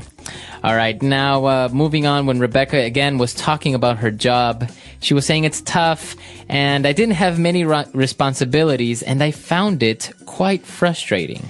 Okay, so this is like lost and found, like I lost my hat and I found it later. No. This is what's interesting about this verb find. We are not actually looking for something, or we didn't actually find something we were looking for. This is kind of a realization, right? That's right. It's like a feeling. So I find this movie boring. That means I think this movie is boring. It's the way that you're thinking about something. That's right. Or you can say, oh, I found Paris to be quite an expensive city. Yeah, pretty expensive. So this is your impression. This is the way that you feel about something. Exactly. So this is another way that you can use this word to find. Now, again, when Rebecca talked about proving herself, she used a very interesting, I would say, phrase, a very popular, well-known phrase, slowly but surely. Okay, so slowly but surely is the opposite of right away. Right? So something that happens right away is immediate. Like, I got promoted right away. But slowly but surely means after lots of time and even hard work, this good thing happened. Or it's usually a good thing, actually. Yeah. Yeah, it's you're basically saying that you didn't do anything very quickly, but you did it very well. So slowly but surely, I finished building my home. Right, so it didn't happen overnight, but it did happen over time. You can also say this about studying a language. At the beginning, learning English was really hard, but slowly but surely, I became fluent. Exactly. Okay, so slowly but surely. And the last phrase that we have for you today, you may have seen that Rebecca used this phrase, to be honest, a couple of times before explaining something. So why does she say to be honest? To be honest is sometimes something we say in English to fill some space or some time. We call it filler. But it's also a way to introduce something that's negative.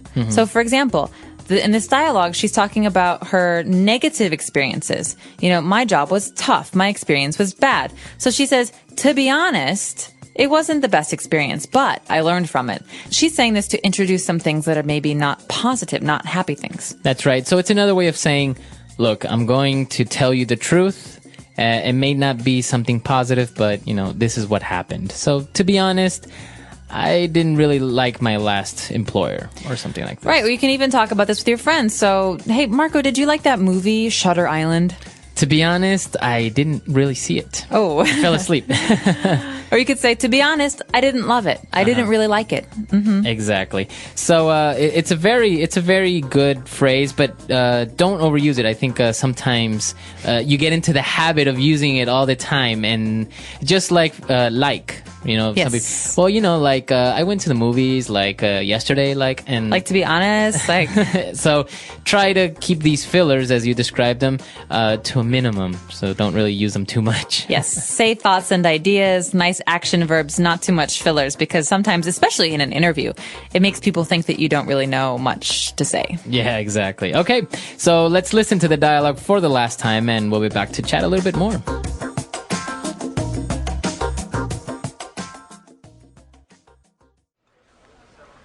Okay, now I'd like to find out more about your last job. I see you spent almost 4 years at the London Weekly. Is that right? Yes, that's right.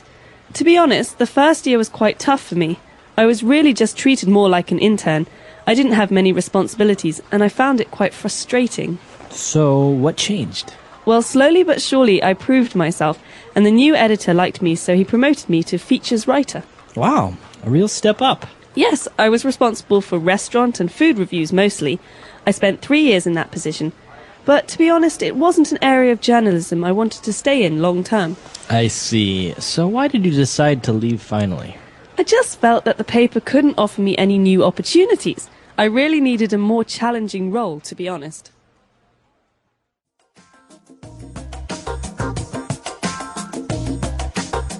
All right, so talking about your last employer, this is a pretty ideal thing. Now, do you have any advice that you can give our listeners about describing your last job? Why did you leave your previous employer?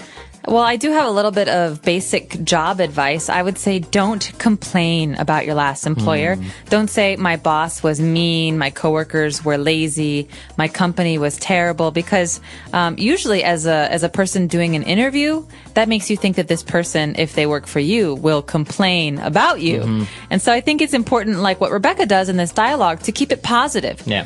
Every negative situation can become a positive experience. So the job was tough, but it was a good challenge, right? But she learned how to do many new things. Exactly. I think this is important for anybody in any language, but in English especially, to use some of these phrases and to say, I really like a challenge, or I didn't feel this was challenging enough, things like this, as opposed to, my old boss was so mean. He made me work on the weekends. Yeah. That company is so terrible. I mean, that kind of stuff no one wants to hear. Yeah, exactly. And I think it's not really useful because even if the company is the competitor, so you don't really get any extra points for giving them like the dirty secrets of what was going on in the company. Maybe saying, oh, my coworkers, they were just so mean to me and stuff like this. Yeah, no, it makes you seem like a complainer. Yeah. And no one wants to hire a complainer. Exactly. All right. So this is an interesting topic. We would like to hear from you. So come to EnglishPod.com and tell us, why did you leave your previous employer? Or just let us know about some of your interview experiences or some of your interview questions. We're happy to help you out. We'll hope to see you at the website. All right. We'll see you there. Bye. Bye.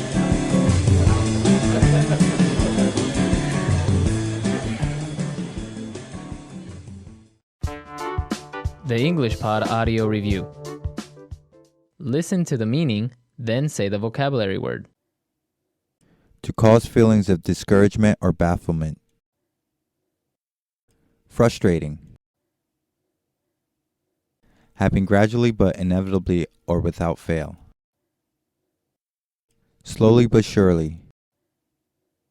To show to have the character or ability expected. To prove oneself. Covering a relatively long period of time. Long term. A test of one's abilities or resources in a demanding but stimulating undertaking. Challenging. Let's try that faster. Happen gradually but inevitably or without fail. Slowly but surely. To cause feelings of discouragement or bafflement. Frustrating. Covering a relatively long period of time. Long term. To show to have the character or ability expected. To prove oneself. A test of one's abilities or resources in a demanding but stimulating undertaking. Challenging. Now say the word and hear it in a sentence. Frustrating.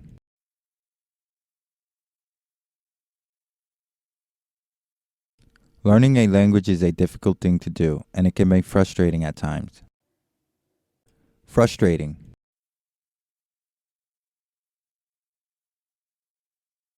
Trying to catch a cab during rush hour is always so frustrating. Frustrating. This is so frustrating. My computer keeps crashing. Slowly but surely. The world is emerging from the recession slowly but surely. Slowly but surely. Our customer base is growing slowly but surely. Slowly but surely. Slowly but surely, the elderly man walked down the street. To prove oneself.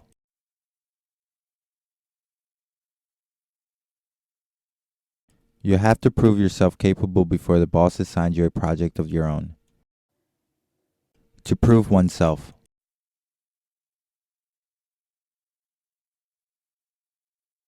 The new guy did a great job on his presentation. He's really proving himself. To prove oneself.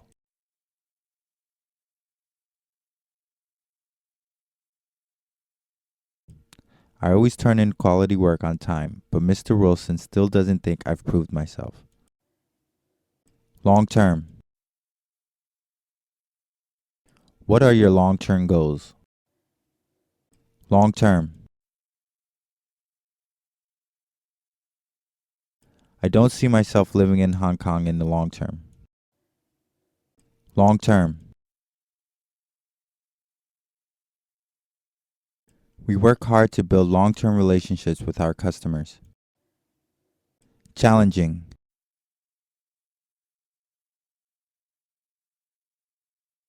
I know work with Sally can be challenging at times, but she's very talented. Challenging.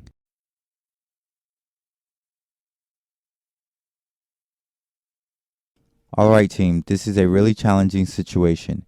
We need to come up with a solution. Challenging.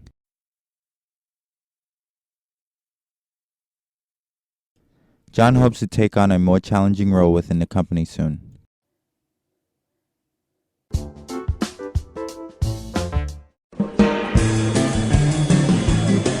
Hello, everyone, and welcome to English Pod. My name is Marco. My name is Catherine, and as you've probably noticed on our website, this is one of many different parts of a series all about having an interview in English. This is a job interview, and at this point, we're at about part 7.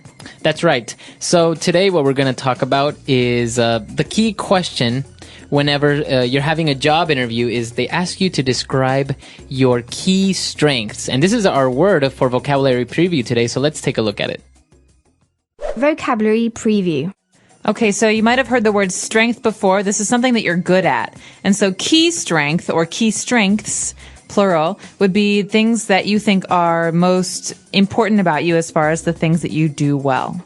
That's right. So as we mentioned, your boss or your potential boss might ask you to describe your key strengths. So you're going to mention a lot of adjectives, positive adjectives, saying how good of a worker you are. So why don't we listen to our dialogue? Let's see what Rebecca has to say about her key strengths, and we'll look at those in a little bit.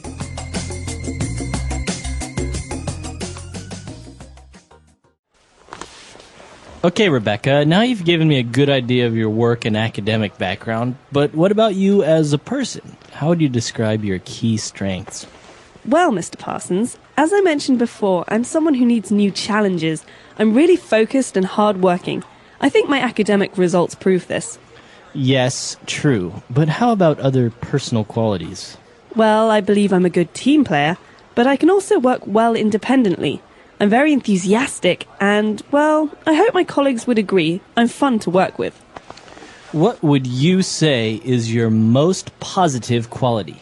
That's a tough question. But I would have to say my passion. I'm really passionate about journalism and passionate about my career. All right, so she obviously has a lot of good key strengths. Why don't we analyze a couple of those on language takeaway? Language takeaway. So one of the first things that Rebecca mentions is that she's really focused. Okay, so this word focused, what does this mean? All right, so if a person is focused, basically you're saying that you concentrate on your work. That's right, and someone who's focused might be very good in a noisy office or in a place that is full of distractions, like you said, because they don't stop their work and think about the noise or move around or go talk to people. Someone who is focused just sits down and can do a lot of work all at once. That's right, so she describes herself as focused and hardworking. So hardworking means basically what it sounds like, that someone works very hard. That means they put in a lot of hours. They can, they get their work done. They're really, really dependable. That's right. So as you can see, we use the word hardworking together. So if you work hard, you don't say I work hard. You can say that, but if you want to use it as an adjective, you say I am hardworking. The opposite, of course, would be lazy. That's right. Okay. So we're focused, we're hardworking, and she also said that she is a good team player. Okay, this is a really key phrase here because it's something that employers, so people who are hiring new staff, like to look out for, because most jobs you don't work alone, you work with other people. And so a team player is someone who works well in a group or works well with others. That's right. So a team player, everyone wants to have a good team player working for their team, for their company. And apart from being a good team player, you also want to be enthusiastic. That's right. So this means that you are interested in what you do. You are excited about it. It's not like, oh, God, I have to do this report. It's like, oh, wow, I get to do this report. I'm enthusiastic. I'm really interested. I'm going to put a lot of energy into it. That's right. Okay, so an enthusiastic person not only can be about working, you can be enthusiastic about anything, about, painting your house, about going on a trip. Exactly. Enthusiastic. All right, and our last word for language takeaway is also a good quality to have if you are passionate about what you do or what you're doing. So someone who is passionate about something really, really likes that thing. That means that they love to do it or love to see it. Passion is the opposite of not interested. Okay, so you're really, really emotional and excited and interested in something. That's right. So you are passionate about something. It comes from the noun passion. So you have a passion for painting. Maybe you love to paint. So you're very passionate about painting. So a lot of great adjectives there to describe yourself in a good way. Why don't we listen to our dialogue again, and we'll be back with Fluency Builder. Okay, Rebecca, now you've given me a good idea of your work and academic background, but what about you as a person? How would you describe your key strengths? Well, Mr. Parsons, as I mentioned before, I'm someone who needs new challenges. I'm really focused and hardworking. I think my academic results prove this. Yes, true, but how about other personal qualities? Well, I believe I'm a good team player, but I can also work well independently. I'm very enthusiastic and, well, I hope my colleagues would agree. I'm fun to work with. What would you say is your most positive quality? That's a tough question. But I would have to say my passion. I'm really passionate about journalism and passionate about my career. All right, so on Fluency Builder today, we've picked out 3 key phrases. Let's take a look at the first one when Rebecca said, I'm someone who needs new challenges. Okay, so this structure, I'm someone who, is something that you hear a lot of, and you can actually fill in the end of that sentence with a number of different phrases. So in here, we heard, I'm someone who needs new challenges. We could also say, I'm someone who needs structure. All right, so we can also change the verb, right, from needs to, I'm someone who likes a challenge.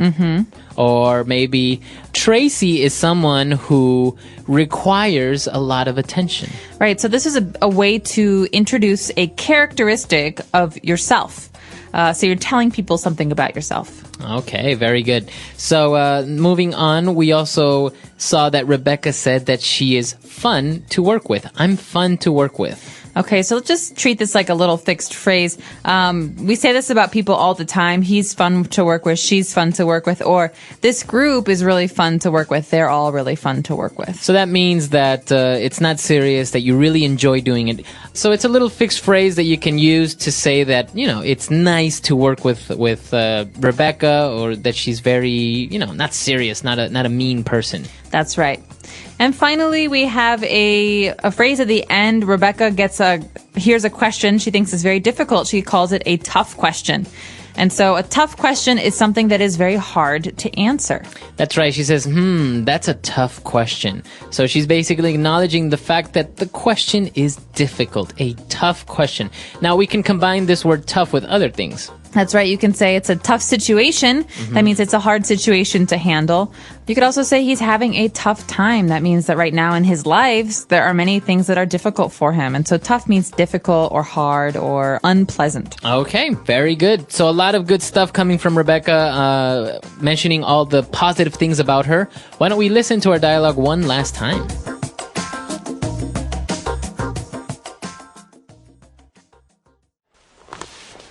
Okay, Rebecca, now you've given me a good idea of your work and academic background, but what about you as a person? How would you describe your key strengths? Well, Mr. Parsons, as I mentioned before, I'm someone who needs new challenges. I'm really focused and hardworking. I think my academic results prove this. Yes, true, but how about other personal qualities? Well, I believe I'm a good team player, but I can also work well independently. I'm very enthusiastic and, well, I hope my colleagues would agree. I'm fun to work with. What would you say is your most positive quality? That's a tough question. But I would have to say my passion. I'm really passionate about journalism and passionate about my career.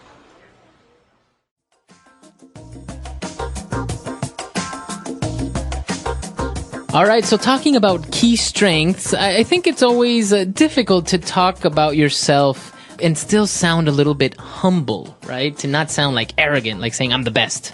Right. Well, that's the key here, I think. You want to say really good things about yourself because you're a salesperson and you're selling your personality. But at the same time, you don't want to sound like a jerk. Yeah. Like, I'm the best, I'm so smart, I'm so clever. That's a little bit off-putting. It makes people uncomfortable. So I think the trick is a balance. Right.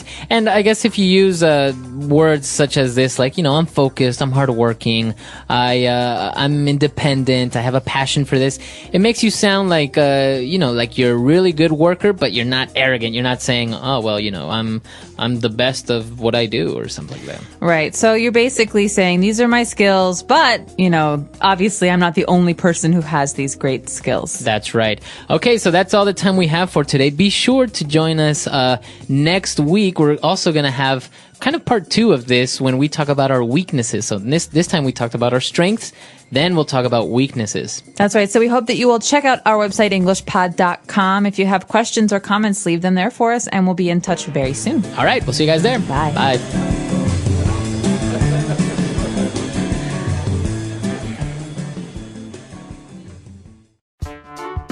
The English Pod Audio Review. Listen to the meaning, then say the vocabulary word. A quality that makes someone effective or useful. Strengths. Giving attention and effort to a specific task. Focus. Worked hard. Hardworking. Show the truth by some evidence. Prove. Group of people who work together to achieve a common goal. Team. Person taking part in a sporting event. Player. Good. Positive. Have a lot of interest in or passion for a particular. Passionate. Enthusiasm that one has when doing things. Passion. Let's try that faster. Show the truth by some evidence. Prove. Giving attention and effort to a specific task. Focus. Group of people who work together to achieve a common goal. Team. Enthusiasm that one has when doing things. Passion. Have a lot of interest in or passion for a particular. Passionate. Person taking part in a sporting event. Player. A quality that makes someone effective or useful. Strengths. Worked hard. Hardworking. Good. Positive. Now say the word and hear it in a sentence. Strengths.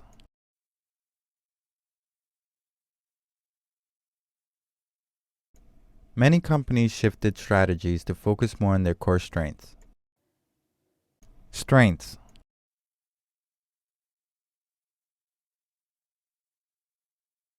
Our company is making great progress. We're moving from strength to strength. Strengths. Bill's greatest strength is his ability to solve problems. Focus.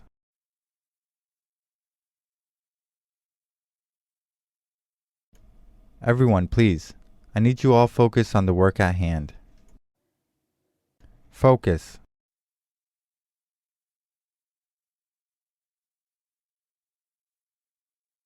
Don't distract Lillian. She's really focused on getting the report finished by don't. Focus. Keep your eyes focused on my finger as I move it. Hardworking.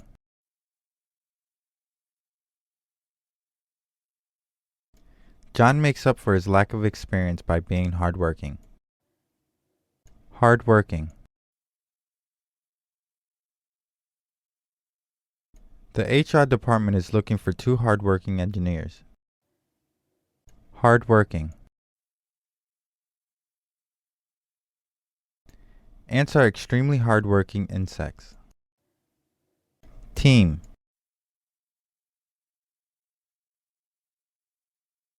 Some basketball stars are really talented, but they're not team players. Team.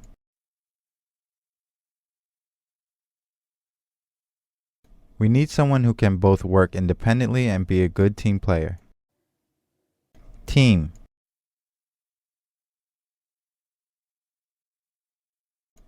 I'm just not sure Ryan has the ability to work as a team player.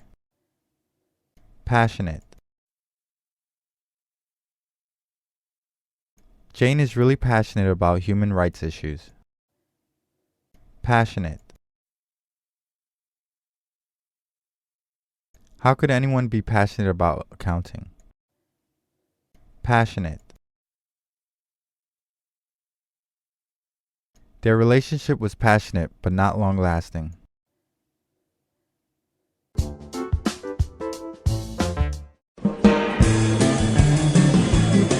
Hello, everyone, and welcome to English Pod. My name is Marco. My name is Catherine, and today we've got one more episode in our series about interview skills. This is an elementary level series, and we're here today to talk about things that you might not be very good at. That's right. Today we're going to talk about weaknesses, and that is our word for vocabulary preview. So let's take a look at it now. Vocabulary preview.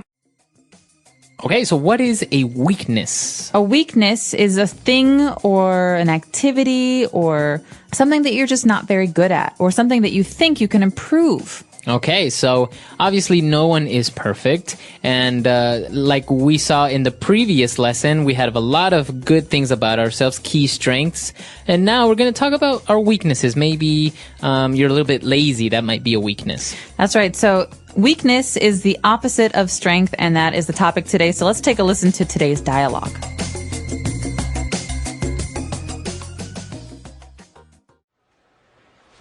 Okay, Rebecca. Well, I think you've given me a clear impression of your positive qualities, but let's talk a little bit about your weaknesses. Okay, well, it's always more difficult to describe them, isn't it? Definitely. But if you had to pinpoint one weakness, what would it be? Well, as I mentioned before, I do tend to get frustrated if I don't see progress in my work or career. I suppose I'm quite a restless character. My father always taught me to be a high achiever, so... So would you say if things don't go your way at work, it could easily get you down? Well, in a way, yes.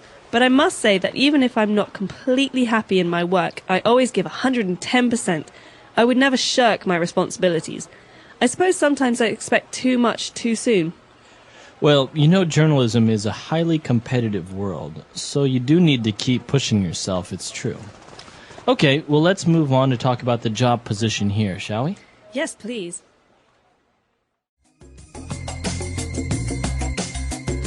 All right, we're back. So obviously Rebecca did a very good job at talking about her weaknesses in a very positive way. So before we get into analyzing that, why don't we take a look at a couple of words she used on language takeaway. Language takeaway. One of the first words that Mr. Parsons used was a clear impression. So impression. All right, so I think this is a very common word when people talk about first impressions or I get the impression. So what is an impression? Well, an impression is like an idea or a feeling. So I can have an impression about something. It means that I don't necessarily understand it really well or I don't have experience with it, but it's an idea that I have about something. That's right. So for example, maybe you meet somebody new and you say, I get the impression that he is a liar.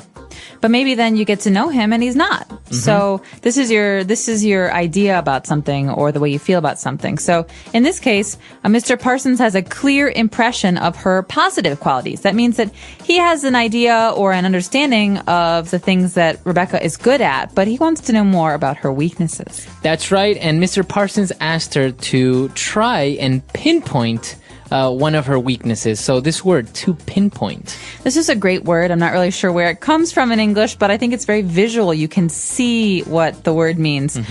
Pinpoint means to locate or identify or really be specific about something. That's right. So maybe if you go to the doctor and you say that your back hurts, the doctor might ask you to try and pinpoint where on your back you have the pain. That's right. So it's a way to be specific or very exact about something. Okay, so if she had to pinpoint something, she said, well, I do get a little bit frustrated. Okay, so frustrated is a way you feel. I feel frustrated. He is frustrated. It's basically a feeling that you get when you have to do something, but you don't think you can do it. Or maybe something annoys you and you get frustrated. For example, when people tap like this, and I'm working, I get frustrated because it's a distraction. Okay. So everyone has different things that frustrate them. Now, if we take a look at this word, it is actually an adjective, and we usually use it. You get frustrated, or as you said, you feel frustrated. So remember, it may look like a verb, but it's actually an adjective that ends in ed, frustrated, to get frustrated. He got frustrated, or we feel very frustrated. Okay. And, well, apart from being frustrated, she also said that she is a restless character.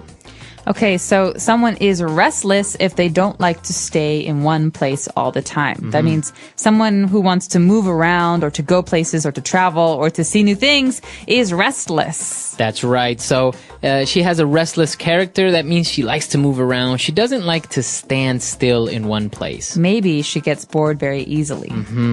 Okay, so that's somebody that would be restless. But moving on, she also said that she doesn't like to shirk her responsibilities.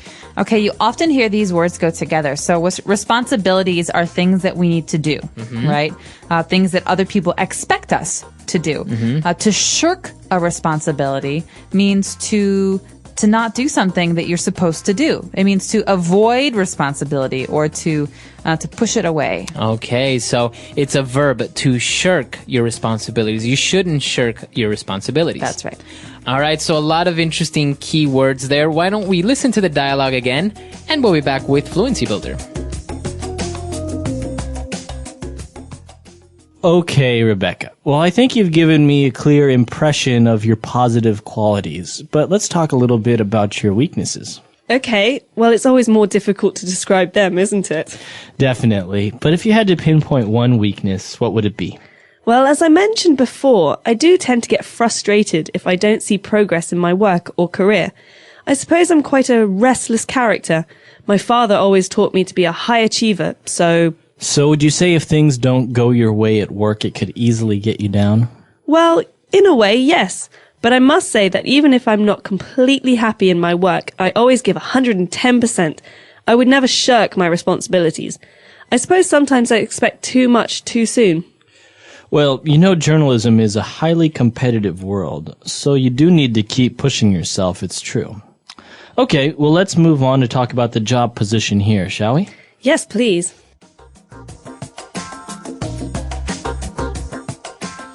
So we've picked out 3 key phrases for you on Fluency Builder. Let's take a look at those now. Starting with Mr. Parsons saying, so would you say if things don't go your way at work, it could easily get you down? 2 great phrases there. That's right. So the first phrase, if things don't go your way. So this is kind of a funny phrase when you think about it because they go your way like to me or Right. What is my way? This basically means if things do not happen in a way that makes you happy or in a way that you expect. Okay, so we could say he lost his job, he couldn't pay his bills, things just didn't go his way. That's right. So things are not happening as he planned or as he expected. You can also say the opposite. So he won the lottery and he also met a really beautiful girl who wanted to be his girlfriend. Things were going his way. Okay, very good. So if things are going your way, it's good. If things aren't going your way, then it's bad. That's right. Okay, and so if things aren't going Rebecca's way, does that mean that it could easily get her down? Okay, so to get you down or to get someone down means to make you sad, upset, or frustrated like that word we just heard. So you could ask someone like, Marco, what gets you down? Rainy days. That's a good one. Yeah, rainy days get me down too. So it's kind of a way of saying what makes you sad or depressed or what makes you unhappy. Or in this case, if something doesn't happen as you planned it, if it doesn't go your way, does that make you sad? Does that get you down? Okay, very good. So a very good question there. And she responded that kind of, yeah, that does happen, but she always tries to give 110%. Okay, so this is a really funny phrase because you think, I can give everything I have. I can work really hard, and that's 100%. But we say 110% means you do more than you can. It's like pushing yourself more than is possible. That's right. So this is a very common phrase in sports, in business. People are saying, for example, I always remember my coach saying, I want you guys to give me 110% out there. That means like I really want you to try very hard to do as much as possible. Even more than your best, more than you think you can do. Exactly. So again, it refers to the effort that you put into something. It can be in business, sports, anything. And she's basically saying, I always do more than my best. I do as much as humanly possible. That's right. Okay, so a lot of great stuff there from Rebecca. Why don't we listen to her one last time, and we'll be back in a bit.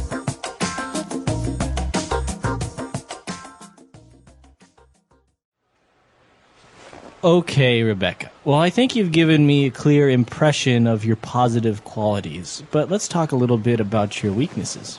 Okay, well, it's always more difficult to describe them, isn't it? Definitely. But if you had to pinpoint one weakness, what would it be? Well, as I mentioned before, I do tend to get frustrated if I don't see progress in my work or career. I suppose I'm quite a restless character. My father always taught me to be a high achiever, so... So would you say if things don't go your way at work, it could easily get you down? Well, in a way, yes. But I must say that even if I'm not completely happy in my work, I always give 110%. I would never shirk my responsibilities. I suppose sometimes I expect too much too soon. Well, you know journalism is a highly competitive world, so you do need to keep pushing yourself, it's true. Okay, well let's move on to talk about the job position here, shall we? Yes, please.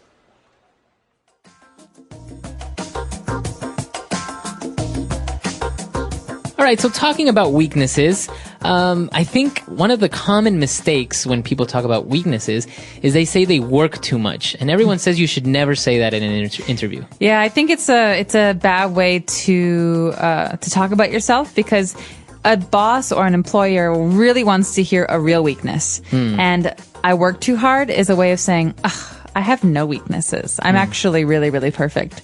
And I just think it's a lazy answer. So maybe you should avoid saying I work too hard and really focus on things that you do have to work on. And then I think the key is to say that I know this is something that I have a hard time with. I know this is a weakness, and I'm trying to improve it. Yeah, I remember in some of the interviews I've had, I think my common answer was, sometimes I'm very late. I'm not very punctual.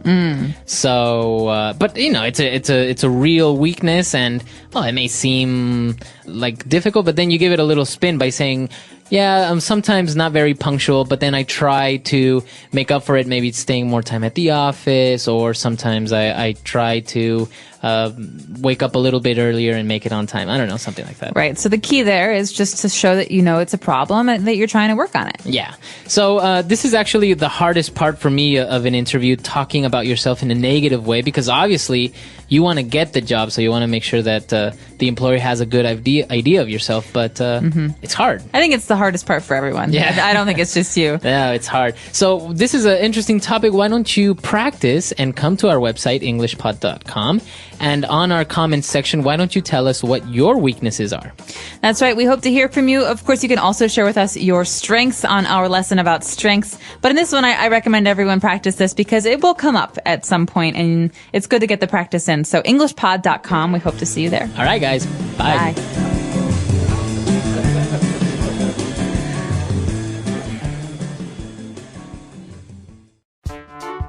The English Pod Audio Review. Listen to the meaning, then say the vocabulary word.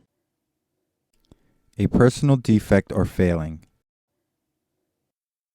Weakness. To locate or describe exactly or precisely. To pinpoint. Proceed according to one's plans or wishes.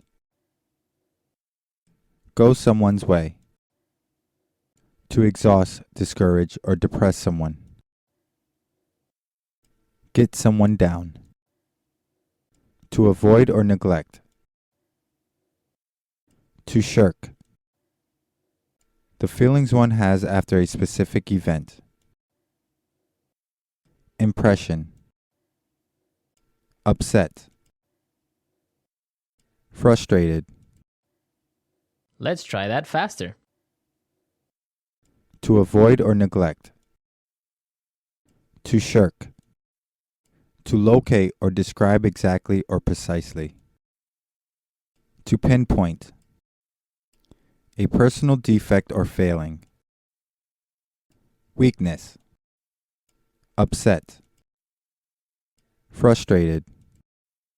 To exhaust, discourage, or depress someone. Get someone down. Proceed according to one's plans or wishes. Go someone's way. The feelings one has after a specific event. Impression.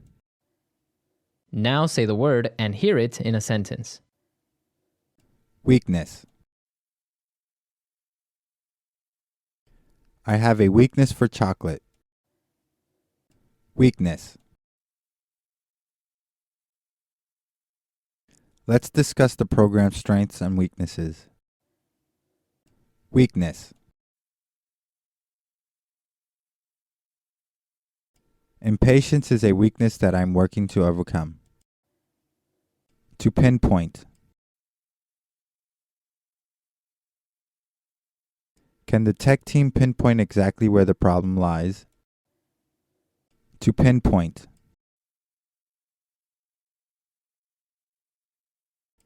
Let's try to pinpoint the areas where we need to improve. To pinpoint.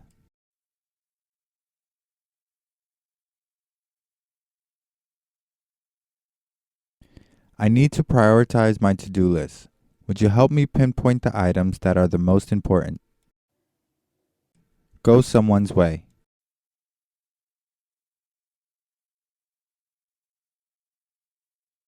Jessica can be immature at times. She gets upset if things don't go her way. Go someone's way.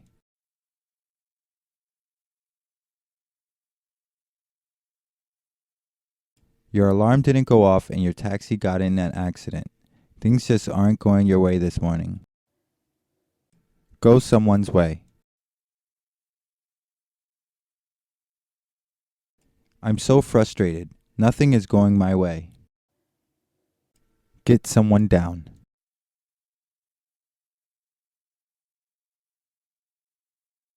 Oh, don't let Cheryl get you down. She can be critical at times, but she means well. Get someone down.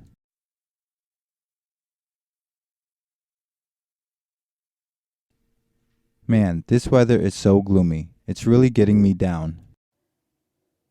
Get someone down. All the pressure at work got her down and she became depressed. To shirk.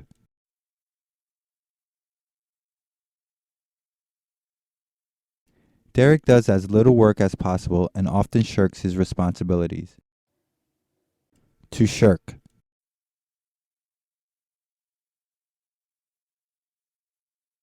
You can't shirk your duties. You're the master of ceremonies. We need you.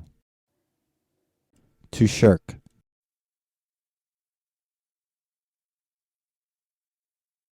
He left his wife and family, shirking his parental responsibilities.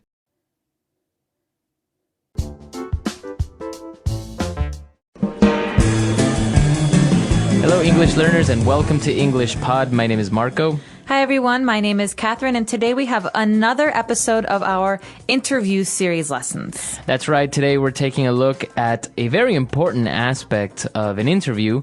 We're talking about salary and money. That's right. So this is the end of the interview when we're starting to talk about details of the job. Let's check this out, listen to the dialogue one time, and when we come back, we'll be talking more about what's going on.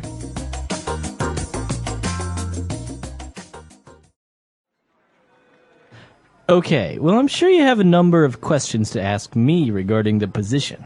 Yes, well, Miss Childs did give me an overview of the position over the phone, but there were some details I'd like to clarify. Well, feel free to ask me anything, and I'll try to fill in the details. Could I first ask about the remuneration package? Yes, of course, that's quite an important point, isn't it? As a junior sub-editor, we offer a starting salary of 150,000 Hong Kong dollars per annum. This doesn't include a generous housing allowance also. I understand. And are there other bonuses included? Well, apart from full health insurance, we do offer a company staff bonus scheme linked to readership numbers. But we could go through all the details of that at a later date. Well, Mr. Parsons, I am flexible when it comes to salary. The opportunity to work in Hong Kong with your company is the most important thing for me. Excellent. Well, what other questions do you have, Rebecca?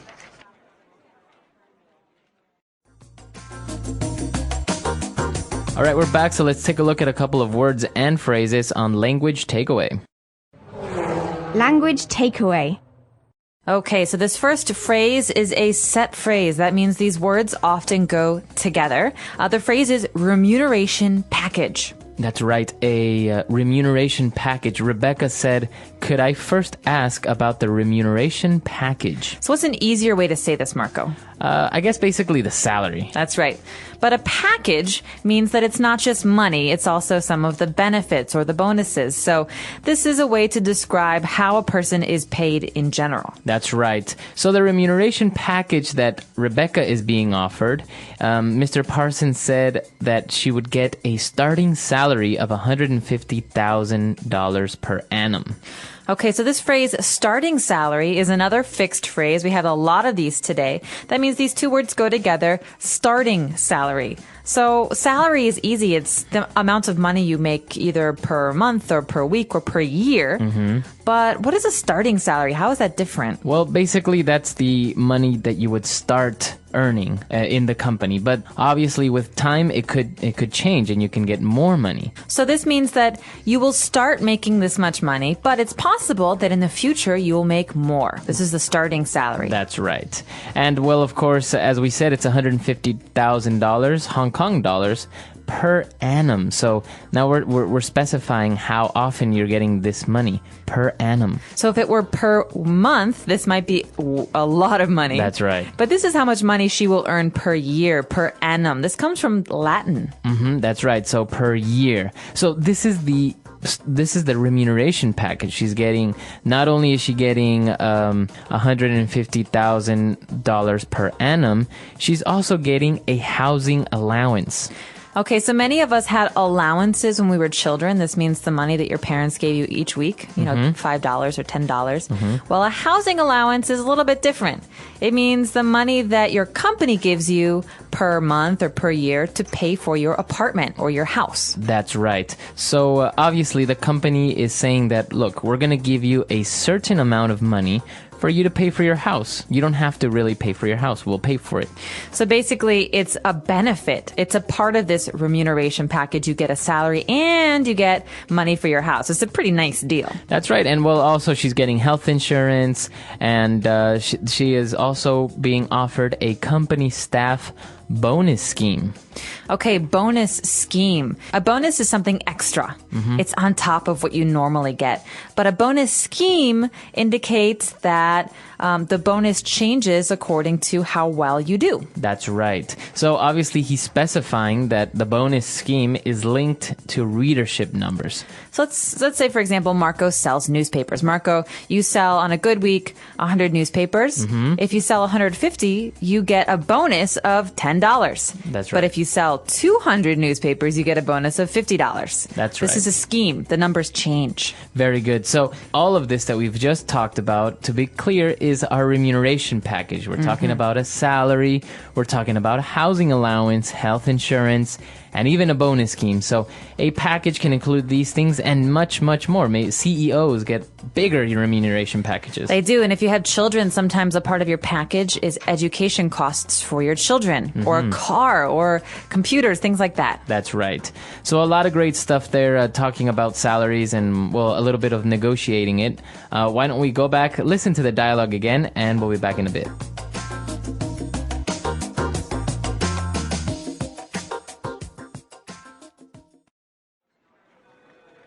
Okay, well, I'm sure you have a number of questions to ask me regarding the position. Yes, well, Miss Childs did give me an overview of the position over the phone, but there were some details I'd like to clarify. Well, feel free to ask me anything, and I'll try to fill in the details. Could I first ask about the remuneration package? Yes, of course. That's quite an important point, isn't it? As a junior sub-editor, we offer a starting salary of 150,000 Hong Kong dollars per annum. This doesn't include a generous housing allowance also. I understand. And are there other bonuses included? Well, apart from full health insurance, we do offer a company staff bonus scheme linked to readership numbers. But we could go through all the details of that at a later date. Well, Mr. Parsons, I am flexible when it comes to salary. The opportunity to work in Hong Kong with your company is the most important thing for me. Excellent. Well, what other questions do you have, Rebecca? All right, so now let's take a look at Fluency Builder. Fluency builder. So at the beginning of the dialogue, Rebecca is talking to Mr. Parsons about the job, and she says, I don't really have that many questions, but when I talked to Miss Childs about the job over the phone, there were some things she wanted to clarify. So how did she talk to her? She talked to her over the phone. That's right. So this is a really good phrase to specify that you received information or you did business talking on the phone, not in person. Okay, so this is a bit strange because we use the preposition over. You could also say I'm on the phone. That means I'm talking on the phone. But over the phone means by phone. That's right. Not by mail or email or in person, but we communicate, we talk over the phone, by phone. So sometimes, for example, people will see a TV commercial with a nice item or device that they want to buy, and they will purchase this object, maybe a DVD player, over the phone. They will call up this number and order it. That's right. Or you can say, I'm really sorry, Marco, but I don't feel comfortable talking about my banking details over the phone. That's right. Okay, so that means on the phone. So then Mr. Parsons said, feel free to ask me anything. Okay, feel free to ask me anything about the job. Okay, this is a phrase that I use all the time, and I think it's really important when you're in a business context or a work context to say, listen, if you have any questions, feel free to ask. It means don't hesitate. Don't be nervous. If you have a question, just ask it. That's right. So feel free to ask. Don't worry about it. Just ask me. It's a very good phrase to give someone or to make someone feel more comfortable around. Exactly. All right. And he said that I'll try to fill in the details. Okay, so this is an interesting phrase because fill in, on a form, for example, means put your name in a box or fill in some numbers.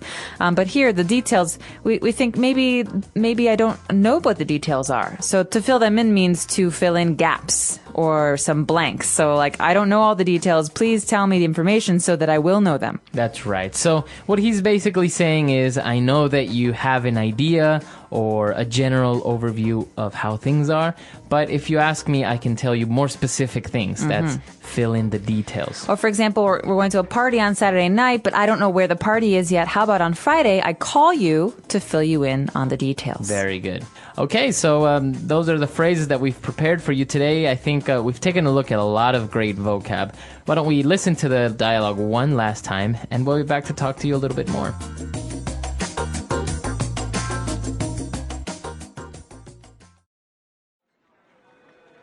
Okay, well, I'm sure you have a number of questions to ask me regarding the position.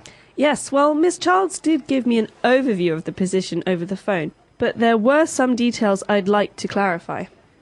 Well, feel free to ask me anything, and I'll try to fill in the details. Could I first ask about the remuneration package? Yes, of course. That's quite an important point, isn't it? As a junior sub-editor, we offer a starting salary of 150,000 Hong Kong dollars per annum. This doesn't include a generous housing allowance also. I understand. And are there other bonuses included? Well, apart from full health insurance, we do offer a company staff bonus scheme linked to readership numbers. But we could go through all the details of that at a later date. Well, Mr. Parsons, I am flexible when it comes to salary. The opportunity to work in Hong Kong with your company is the most important thing for me. Excellent. Well, what other questions do you have, Rebecca?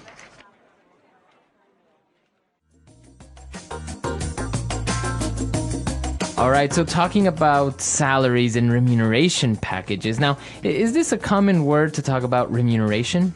Yes, it is. It basically means the way that you are paid for the work that you do. So remuneration, it sounds like a big, long word.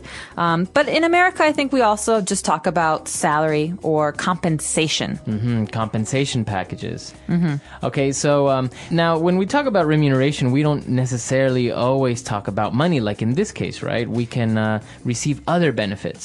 That's right. And so a lot of times people think of the important parts of remuneration, not just to be the salary, but also to be the benefits. And so benefits are not the money. They're the other stuff. They're health care. We said earlier, a housing allowance, even bonuses and things like that, or education for your children. These are extras, and these are a part of the package. Now, what would you prefer? To have a good remuneration package, like these other additional benefits, with a low salary? Or would you prefer to have a high salary with not many of these benefits? Well, I think that it's nice to get the benefits and a lower salary, because oftentimes at a company, like a big company, the company can get really good rates on healthcare. So if I have to pay for my healthcare with my big salary, maybe it will cost me more money. But if my company pays with the company rate, that means the amount that they pay, then maybe they can help me pay for these things much cheaper. And so in the end, I make more money. Yeah. Actually, I've heard some companies that offer great remuneration packages. Like if you have children, as you said, they would pay for their education. But many times they would even pay for their childcare, like maybe a nanny. Some of the managers would receive maybe a fuel bonus, so they would get, I don't know, $200 extra a month for fuel for their car if they drive to work. So I think companies can get a little bit creative, and it's not that much that they're actually spending, but you take it as to being a really good benefit. Well, that's right. And it makes you more, I think, happy to work for that company, because you feel like they're taking care of you. Not That's just right. they're giving you money. They're actually taking care of you and your family. That's right. So we're actually a little bit curious to know if how remuneration packages work in your company or maybe in your country. That's right. So please let us know. You obviously don't have to tell us how much money you earn. But if you want to tell us how these things work, where you come from, our website is englishpod.com. We'll see you there. All right. Bye. Bye.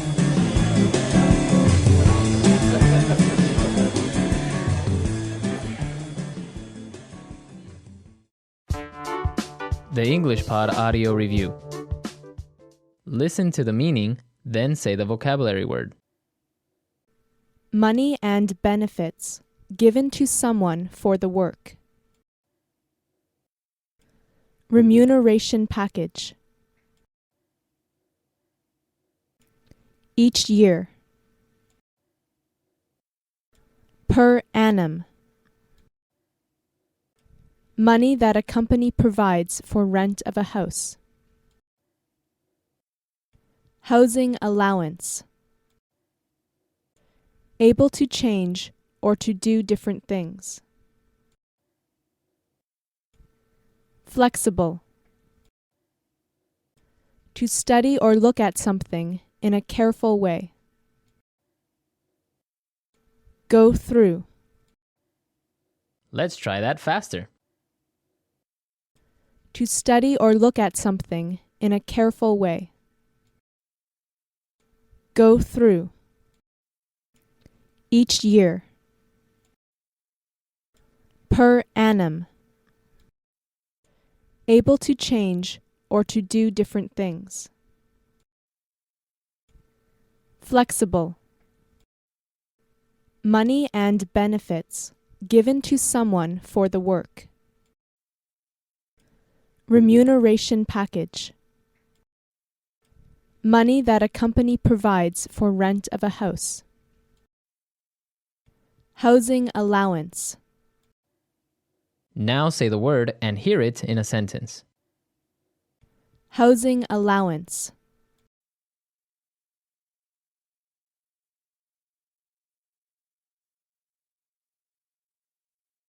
This company doesn't offer a housing allowance, but the salary more than makes up for it. Housing allowance.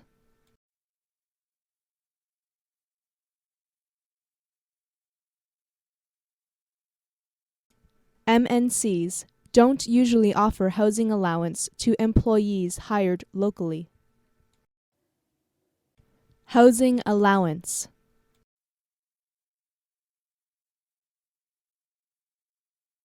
And how much is the housing allowance you offer? Per annum.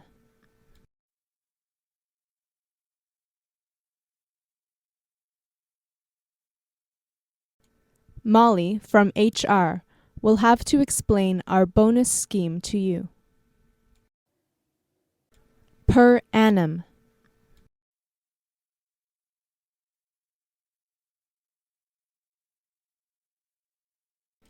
The bonus scheme is designed to reward only the highest achieving employees.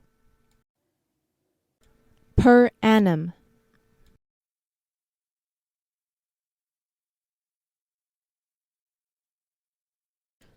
We will be making some changes to the bonus scheme this year. Flexible.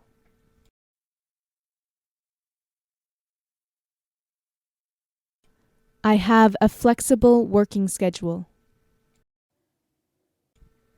Flexible.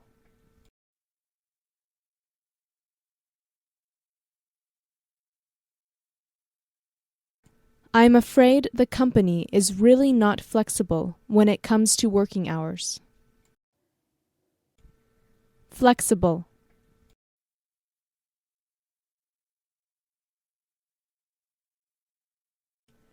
When it comes to change, many people are not flexible.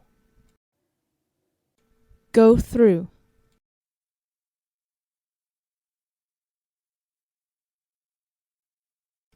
Do you have a few minutes to go through the quarterly report? Go through.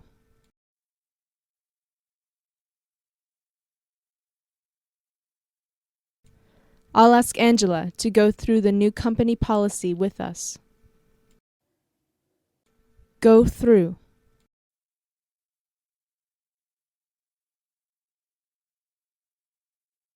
Brent has already gone through the preliminary information.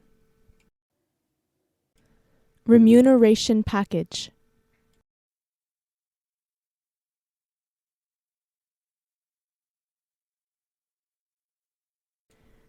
Please feel free to help yourself to coffee, tea, or whatever you'd like.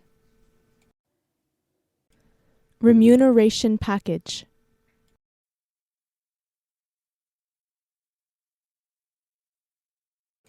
Feel free to interrupt me anytime with questions. Remuneration package.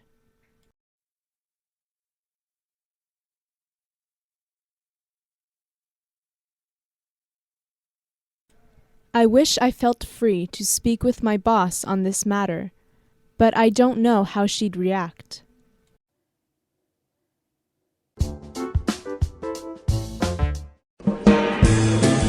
Hello, everyone, and welcome to English Pod. My name is Marco. My name is Catherine, and you've been with us for a little while. You've probably heard some of our interview series already. Well, this is one of the later episodes in that series. That's right. We're at part number 9. We're reaching the end of our interview. And on this occasion, we're going to ask our employer a little bit of more information about the company and, more importantly, about the job. Well, this is a very important step. Like you say, it's at the end of the interview, so we're going to find out more details about the job. Let's take a listen to today's dialogue. We'll be back in a moment to talk more about it.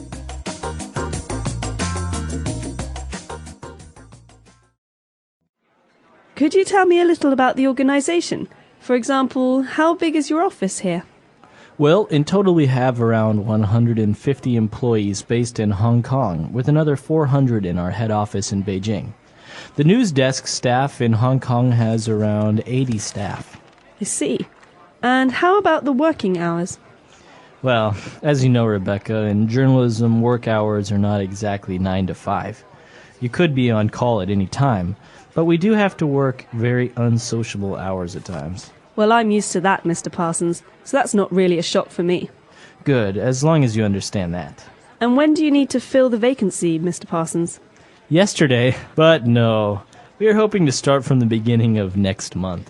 That sounds ideal. All right, we're back. So it's obviously a very difficult job, and she asked some very key questions. So why don't we take a look at a couple of the words and phrases used there on language takeaway. Language takeaway. The first word that we have here for language takeaway is workforce. That's right, a workforce, the company's workforce. And that basically means all the employees that we have working for us. That might not be in one office. That's right. Many companies have 2, 3, even 100 offices. So the workforce means all the people who work for the company combined. That's right. So a workforce. And, well, she asked about the workforce, and, well, it's obviously a pretty big company, 150 employees. But he also mentioned that the news desk staff in Hong Kong comprises around 80 people or 80 staff. So this verb to comprise, or in this case, it comprises, means to make up or to account for. Mm-hmm. It's a very nice word to say it accounts for, it makes up, it's the total. It's the total, right. So in this case, the news desk staff has 80 people. That's a very easy way to say it. Mm-hmm. But we could say it comprises 80 people. It sounds a bit better. That's right. Very good. So, now, obviously, she's going to be a reporter or a journalist, and he said that she should be on call at any time. Okay, on call is a phrase that we often hear with jobs like journalism, but also medicine. So doctors have to be on call very often. This means that you don't have to be in the office, but you have to be available to come into the office. So when someone calls you and they say, we have an emergency, you have to be available. That's right. And you see it in movies all the time. You know, doctors are on call and maybe they're already sleeping, or maybe they're out, I don't know, playing soccer with their kids, and they receive a phone call and they have to go to the hospital in that moment. It's because they're on call. That's because they're on call. Very good. And so obviously this is a very difficult thing for someone. And he explains that the work has very unsociable hours at times. Okay, so you can say that the hours are unsociable. You can also say that a person is unsociable. It basically means that it's not very convenient for being a social person, or for going out with friends and having many events to go to or fun things to do in your personal life. That's right. So if a person is unsociable, it means that maybe that person is not very outgoing, or maybe is always angry or grumpy. So that person doesn't get along well with others. Right. But in this case, it doesn't mean that it's a grumpy job. It just means that because she might have to work at night very often or on the weekends, it's very hard to have a social life. That's right. Okay, so obviously this job is very difficult, but in the end, she was really happy with it, and she said that sounds ideal, her starting time. So something that's ideal if it's perfect or great or the top. That's right. Many people talk about the ideal job, right? The perfect job. So that's the job that you have in your mind when you think of what is the best. That's right. So maybe my ideal job is different from your ideal job. That's right. So you have ideal jobs, or your ideal house, or your dream house. Or your ideal husband. That's right. So idealism. So why don't we listen to the dialogue again? Let's review what Rebecca and Mr. Parsons talked about, and we'll be back in a little bit with Fluency Builder. Could you tell me a little about the organization? For example, how big is your office here? Well, in total we have around 150 employees based in Hong Kong, with another 400 in our head office in Beijing. The news desk staff in Hong Kong has around 80 staff. I see. And how about the working hours? Well, as you know, Rebecca, in journalism, work hours are not exactly 9 to 5. You could be on call at any time, but we do have to work very unsociable hours at times. Well, I'm used to that, Mr. Parsons, so that's not really a shock for me. Good, as long as you understand that. And when do you need to fill the vacancy, Mr. Parsons? Yesterday, but no. We are hoping to start from the beginning of next month. That sounds ideal. All right, we're back. So now we have 4 phrases for you prepared on Fluency Builder. Fluency builder. This first phrase is something that we say all the time in English, but I think a lot of learners make mistakes when they use it. The phrase is how about. That's right. So you see that Rebecca was listening to what Mr. Parsons said, And she said, and how about the working hours? So this is a way to say, and what are the working hours? But basically, it's a way to continue the conversation. You can say this in many different ways, but it basically means, and what about? And, or please tell me about. That's right. Now remember that many English learners mistake the phrase how about as if it were saying how are you or how is it? No. Okay. You have to be following someone else in the conversation. So for example, I could say, you know what? I'm going to have a hamburger with bacon. How about you, Marco? What are you going to eat? How about you buy me a cheeseburger?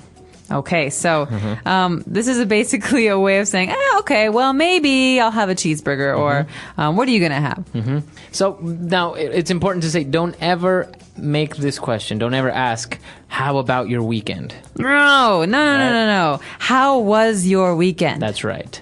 My weekend was great. How about yours? How about yours? That's continuing the conversation, saying, mine was good. How was yours? Yeah. Okay, so remember that. When they were talking about the work hours, he said that the work hours are not exactly 9 to 5. Okay, so this is a kind of a set phrase we use often in English because a lot of people traditionally have worked from 9 a.m.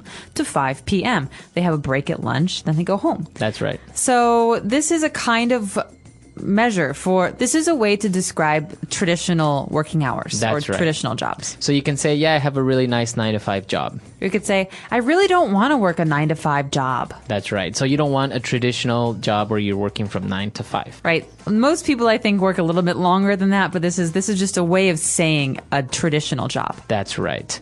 Okay, 9 to 5 job. Now, why don't we move on to Rebecca saying that she is used to working long hours or being on call.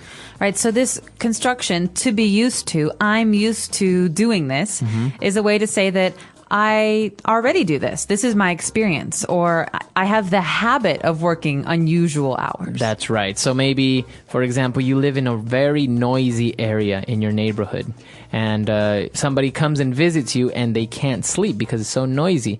You are used to it. Oh, you say, oh, I don't mind. I'm used to the noise. But your friend who's visiting is not used to it. Right. They don't have this noise at home, so...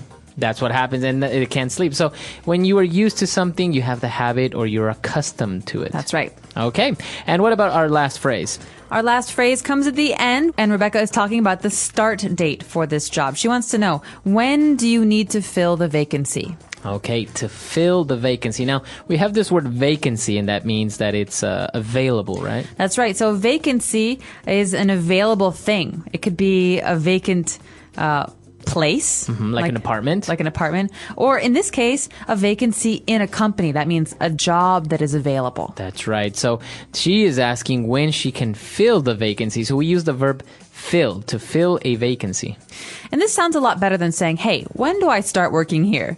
Right. This is a polite way to say, when is the job going to begin? When do you need to fill the vacancy by? I guess another way of saying it would be, when is the starting date? Yes. Okay, but as we say, also fill the vacancy is a very good option. But don't say, when do I start working, or when do we start? Yeah, no, we can talk about that in a minute. Let's listen first to our dialogue one more time. We'll be back shortly.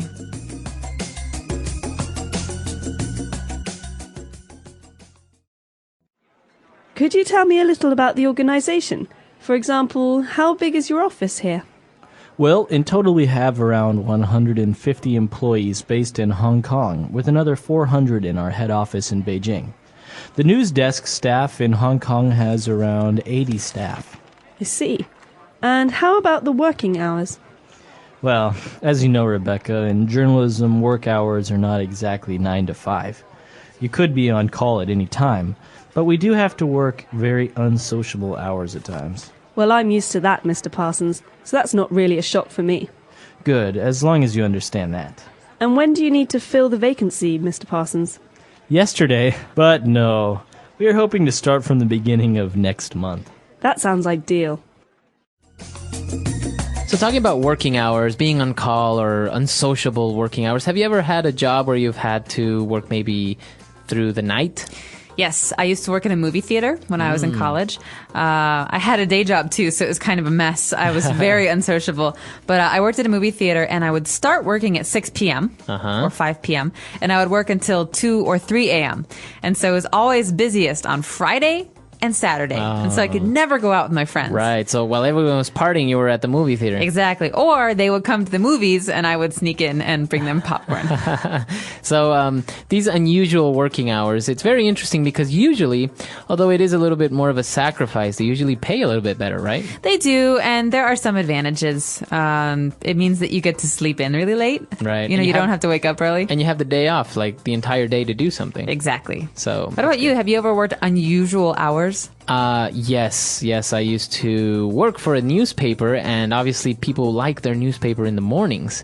So bright and early. We're talking about 6 a.m. So obviously we would deliver the newspapers around 1 a.m., 2 a.m., from 1 a.m. to about 6 a.m. Wow. So yeah, pretty unusual and very difficult because, for example, for some people, for them it's great to see the sunrise. I've seen so many sunrises that it's not really romantic for me anymore.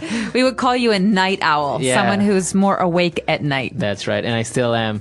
So we were really interested to know maybe if you had any unusual working hours. Or do you work a 9 to 5? Yeah, you do. You have a 9 to 5 job. So come to our website, englishpod.com. Let us know, and we'll see everyone there. Bye. Bye.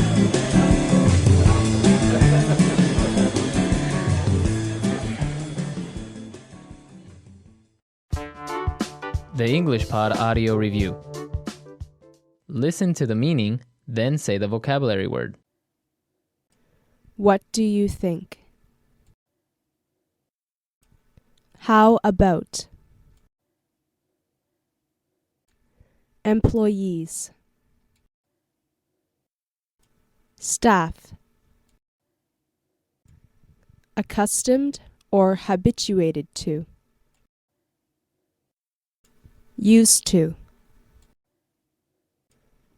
To be available to work at any time. On call. 9 a.m. to 5 p.m. 9 to 5. Let's try that faster. Employees. Staff. What do you think? How about? To be available to work at any time. On call. 9 a.m.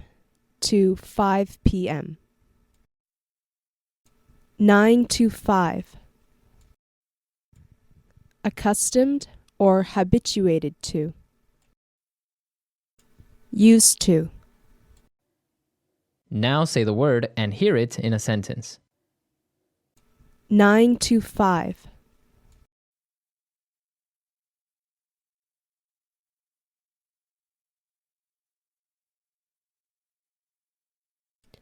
I've had a couple of part-time jobs before, but this is my first 9 to 5. 9 to 5.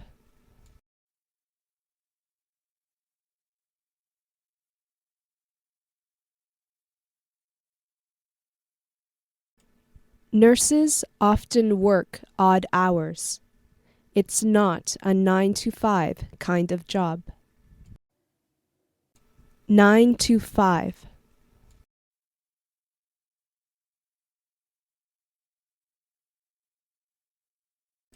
We keep the usual working hours, 9 to 5. How about?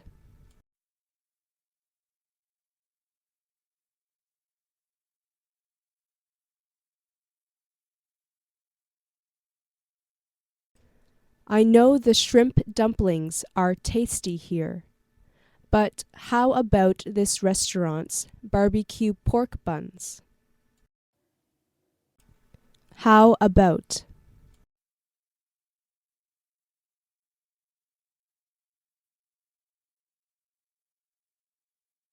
I'm not sure. John is right for this project. How about Helen?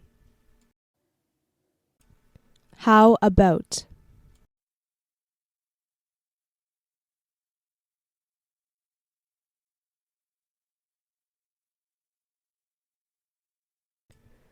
All right. If you don't want to vacation in Thailand, how about Bali? Staff.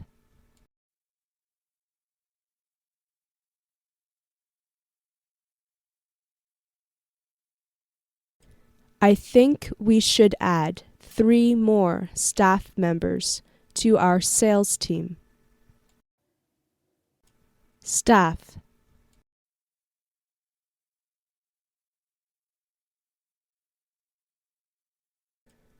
Our company has a staff of about 55. Staff.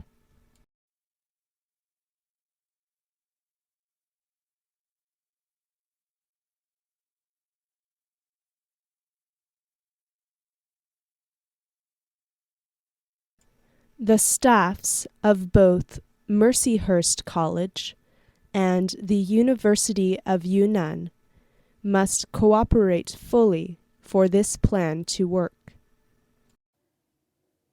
Used to.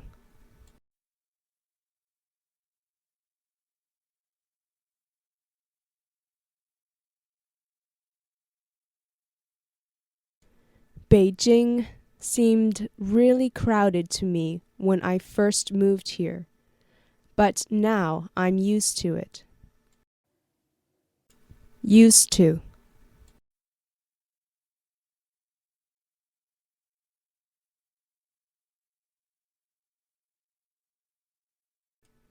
Be patient with the new receptionist. She isn't used to our system yet. Used to.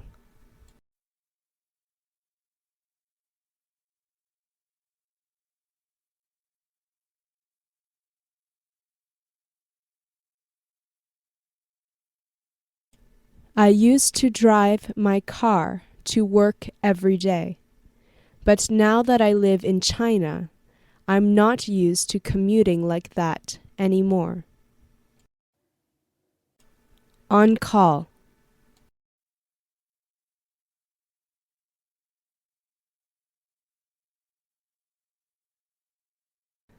I have to keep my cell phone handy. I'm on call tonight. On call.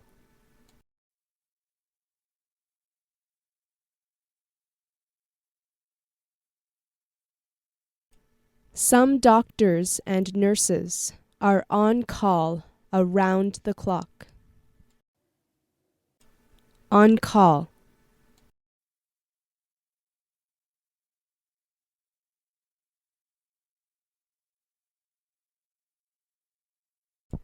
Journalists are always on call. Like they say, the news never sleeps.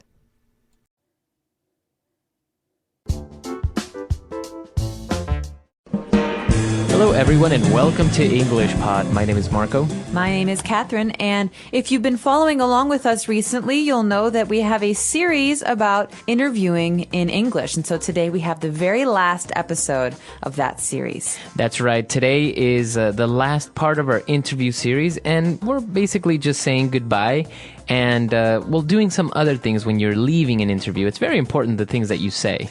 That's right, because this is the last thing that you're going to do in the interview, so it's what your interviewer will remember. So let's take a listen to today's dialogue, and we'll be back in a moment. Well, Rebecca, is there anything else you need to know for now? I don't think so, Mr. Parsons. I think you have covered all the main points for me. Okay, well, listen. Here's my business card with my mobile number. If any other questions spring to mind, don't hesitate to contact me. Of course, you can also call Miss Childs, too. Great. When can I expect to hear from you? Well, we are finishing the short list interviews tomorrow, so we will certainly have a decision made by early next week. Miss Childs will call you to discuss more on Monday or Tuesday. How does that sound? That sounds perfect. Thank you very much for taking the time to speak to me, Mr. Parsons. The pleasure's all mine, Rebecca. I hope to hear from you very soon.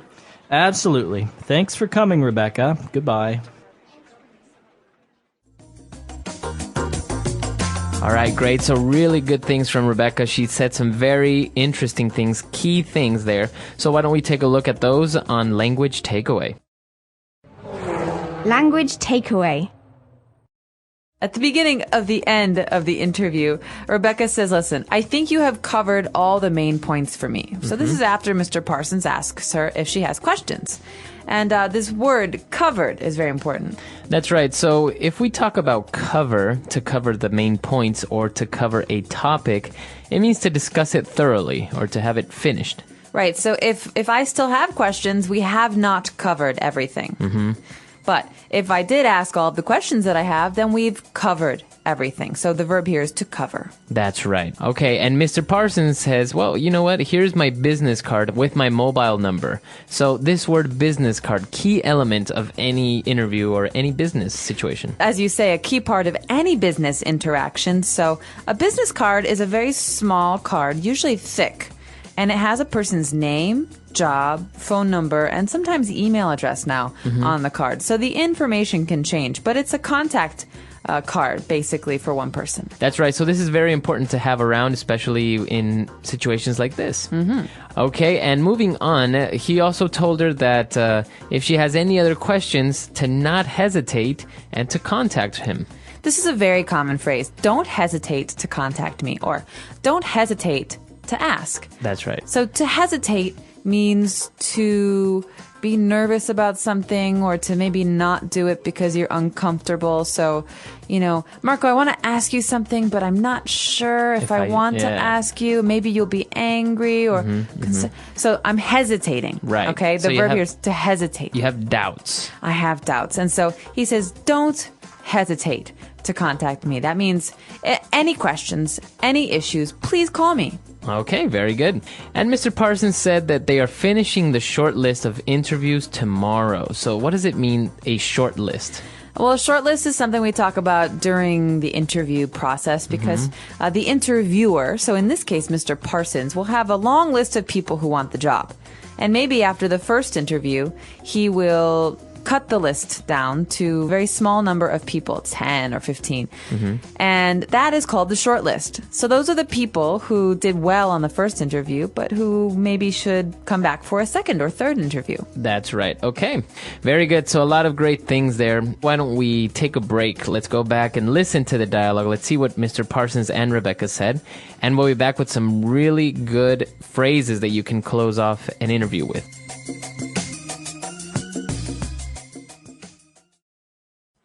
Well, Rebecca, is there anything else you need to know for now? I don't think so, Mr. Parsons. I think you have covered all the main points for me. Okay, well, listen. Here's my business card with my mobile number. If any other questions spring to mind, don't hesitate to contact me. Of course, you can also call Miss Childs, too. Great. When can I expect to hear from you?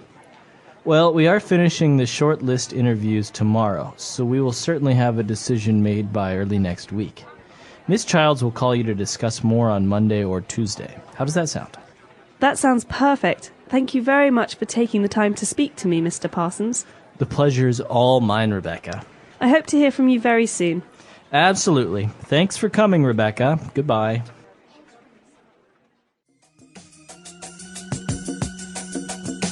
All right, we're back. So now let's take a look at those phrases we mentioned on Fluency Builder. Fluency builder. So let's go back to the beginning where Mr. Parsons is talking about questions that Rebecca might have. And so Mr. Parsons says, if any other questions spring to mind, don't hesitate to contact me. So this phrase, spring to mind, is very interesting. What does this mean? Well, basically, if something springs to your mind or springs to mind, it means that it comes very suddenly and quickly into your mind. It just pops into your head. Wow, so to spring, or springs in this case, is like jumping. So something hits your mind very quickly. It comes into your mind very quickly. So, I don't really have any ideas, Marco, for that party next week, but, if anything springs to mind, you should let me know. Okay. So if you have any sudden ideas or anything you suddenly remember, that's what it means to spring to mind. Mm-hmm. Okay, so taking a look at these expressions that Rebecca used when she's leaving. For example, you know that you finished the interview, and a typical question that you want to make is, when can I expect to hear from you?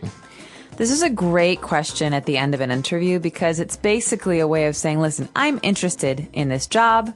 Mm-hmm. When will you call me about it? Mm-hmm. And so the phrase, when can I expect to hear from you, means, when will you tell me your decision? That's right. But it's a lot more polite and formal and better than saying, when are you going to call me? Yeah, you would never say that in an... Well, you wouldn't want to say that in an interview because it makes you sound desperate, like you really need the job. Mm-hmm. In this case, when can I expect to hear from you? It's like, oh, well, I hope that you'll get in touch with me. That's right.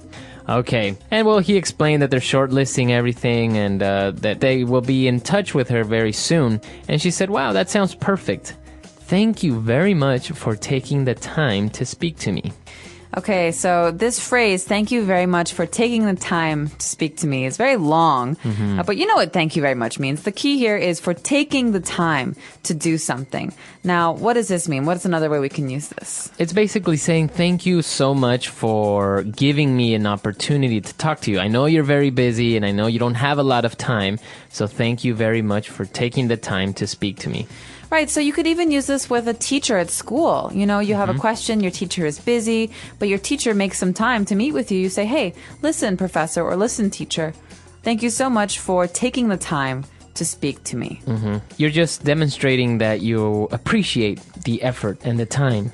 And you're being very polite. That's right. Okay. And now the last phrase. When Rebecca is leaving the room, they're shaking hands maybe, and Rebecca says, I hope to hear from you very soon. You can say, I hope to hear from you soon. But in this case, she's saying, listen, I really want this job.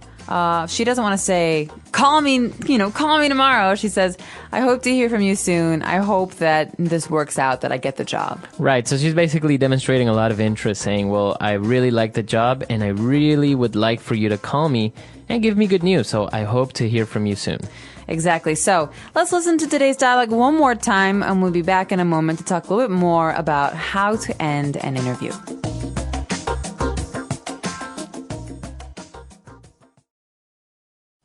Well, Rebecca, is there anything else you need to know for now? I don't think so, Mr. Parsons. I think you have covered all the main points for me. Okay, well, listen. Here's my business card with my mobile number. If any other questions spring to mind, don't hesitate to contact me. Of course, you can also call Miss Childs, too. Great. When can I expect to hear from you? Well, we are finishing the short list interviews tomorrow, so we will certainly have a decision made by early next week. Miss Childs will call you to discuss more on Monday or Tuesday. How does that sound? That sounds perfect. Thank you very much for taking the time to speak to me, Mr. Parsons. The pleasure is all mine, Rebecca. I hope to hear from you very soon. Absolutely. Thanks for coming, Rebecca. Goodbye. So this is a great way of ending an interview. Rebecca did a really good job. And I think there are a couple of suggestions or tips that you would like to give our users. Yeah, well, one of them is don't, at the end of the interview, ask the person if you have the job. Mm-hmm. They'll say, we will be in touch, or thank you so much for coming in. But if they don't say, we would really like to have you join this company, then you probably shouldn't ask. You should say, when can I expect to hear from you? Mm-hmm. That's more polite. Because I think a lot of times if you didn't get the job, it makes the interviewer feel very uncomfortable. Mm-hmm. But also it's just a polite thing to do. So be careful with that. And I've also been told from people in business that if you do receive a job offer, mm-hmm. don't accept right away. Say, I will think about it, and I'll get back in touch with you. Oh, okay. Kind of like a strategy maybe to better negotiate the terms and conditions. Exactly. So you want to take that information, you want to go home, you want to think about it, talk about it with your wife or your husband, and decide, is this something I want? And then you can contact the employer. Right. Yeah, I think that's a very good idea. And also, I think it's not a wise thing to call or contact the employer asking if you've got the job or asking if they have any news yet, because I think that can be a little bit annoying.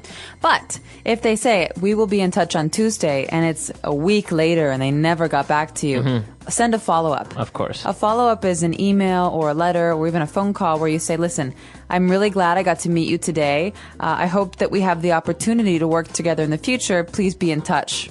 Sincerely, and then your name. Kind of like a reminder. It's a reminder, like, I want the job. Here's my information. Let's do this. Or at least if I didn't get the job, let me know that I didn't get it. Yeah, exactly. All right, so a lot of great advice here, great things coming. And we'll be back again with another series. We're going to have a presentation series, so be sure to keep an eye out for that. And if you have any other questions or comments, we're always at englishpod.com where you can find us. We'll see you there. Bye, guys. Bye.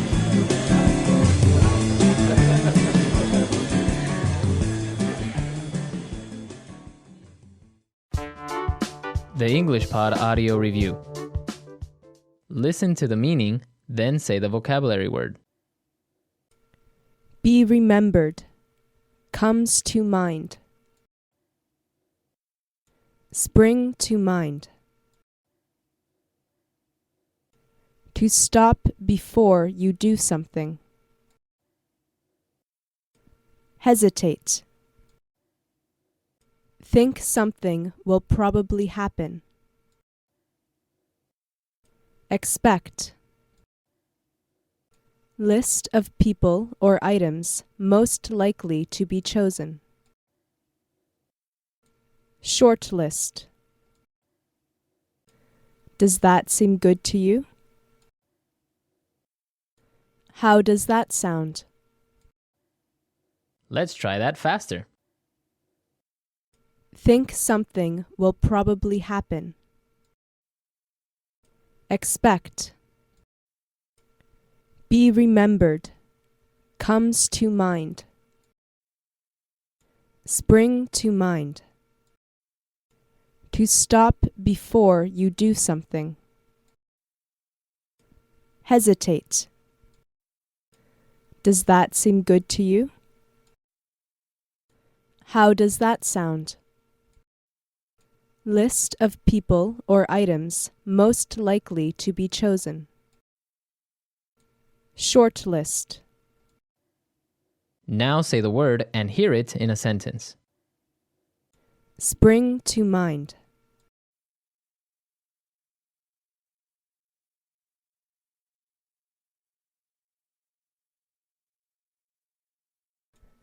I'd love to help you with an idea for the ad campaign, but nothing springs to mind. Spring to mind.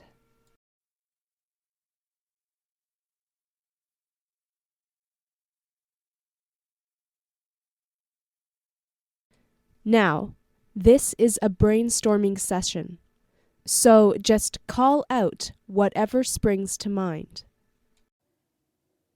Spring to mind.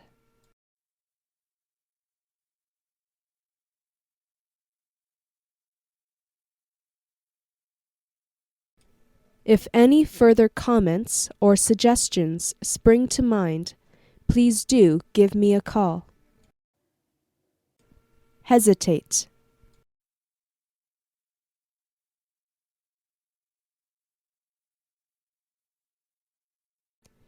If you have any questions at all, don't hesitate to ask.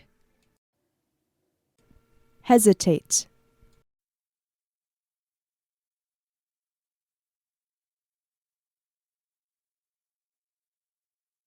Please don't hesitate to get in touch with me if I can be of any assistance.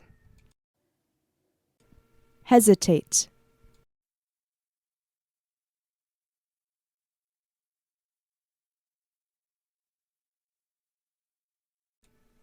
George was about to say something else, but he hesitated, and the opportunity passed. Expect.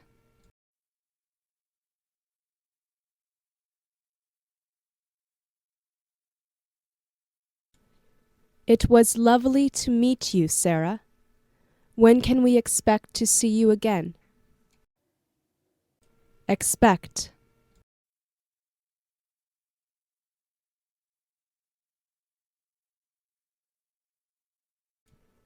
John, can I expect to see the finished report by Friday?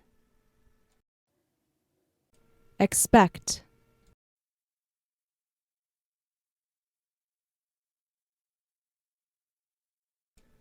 when can we expect to hear your decision, Miss Walsh? Shortlist,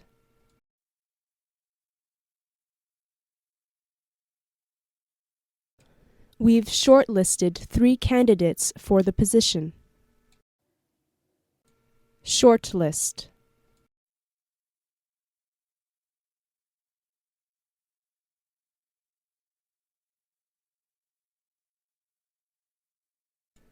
well, I made the shortlist, but I still have to add 2 more interviews if I want the job. Shortlist,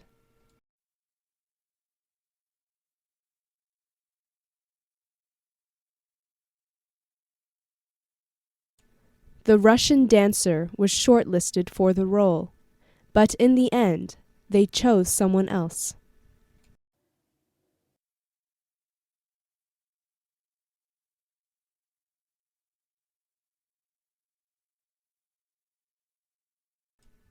Johnny, if you're very good this morning, I'll take you out for ice cream.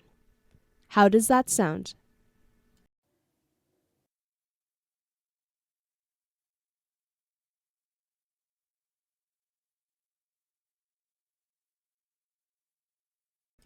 Let's go over the Anderson account first, then move on to the Jones account.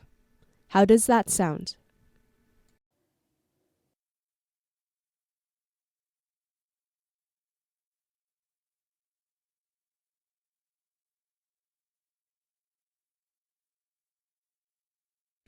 I suggest we start our trip in Beijing, then travel to Tianjin, and from there to Qingdao.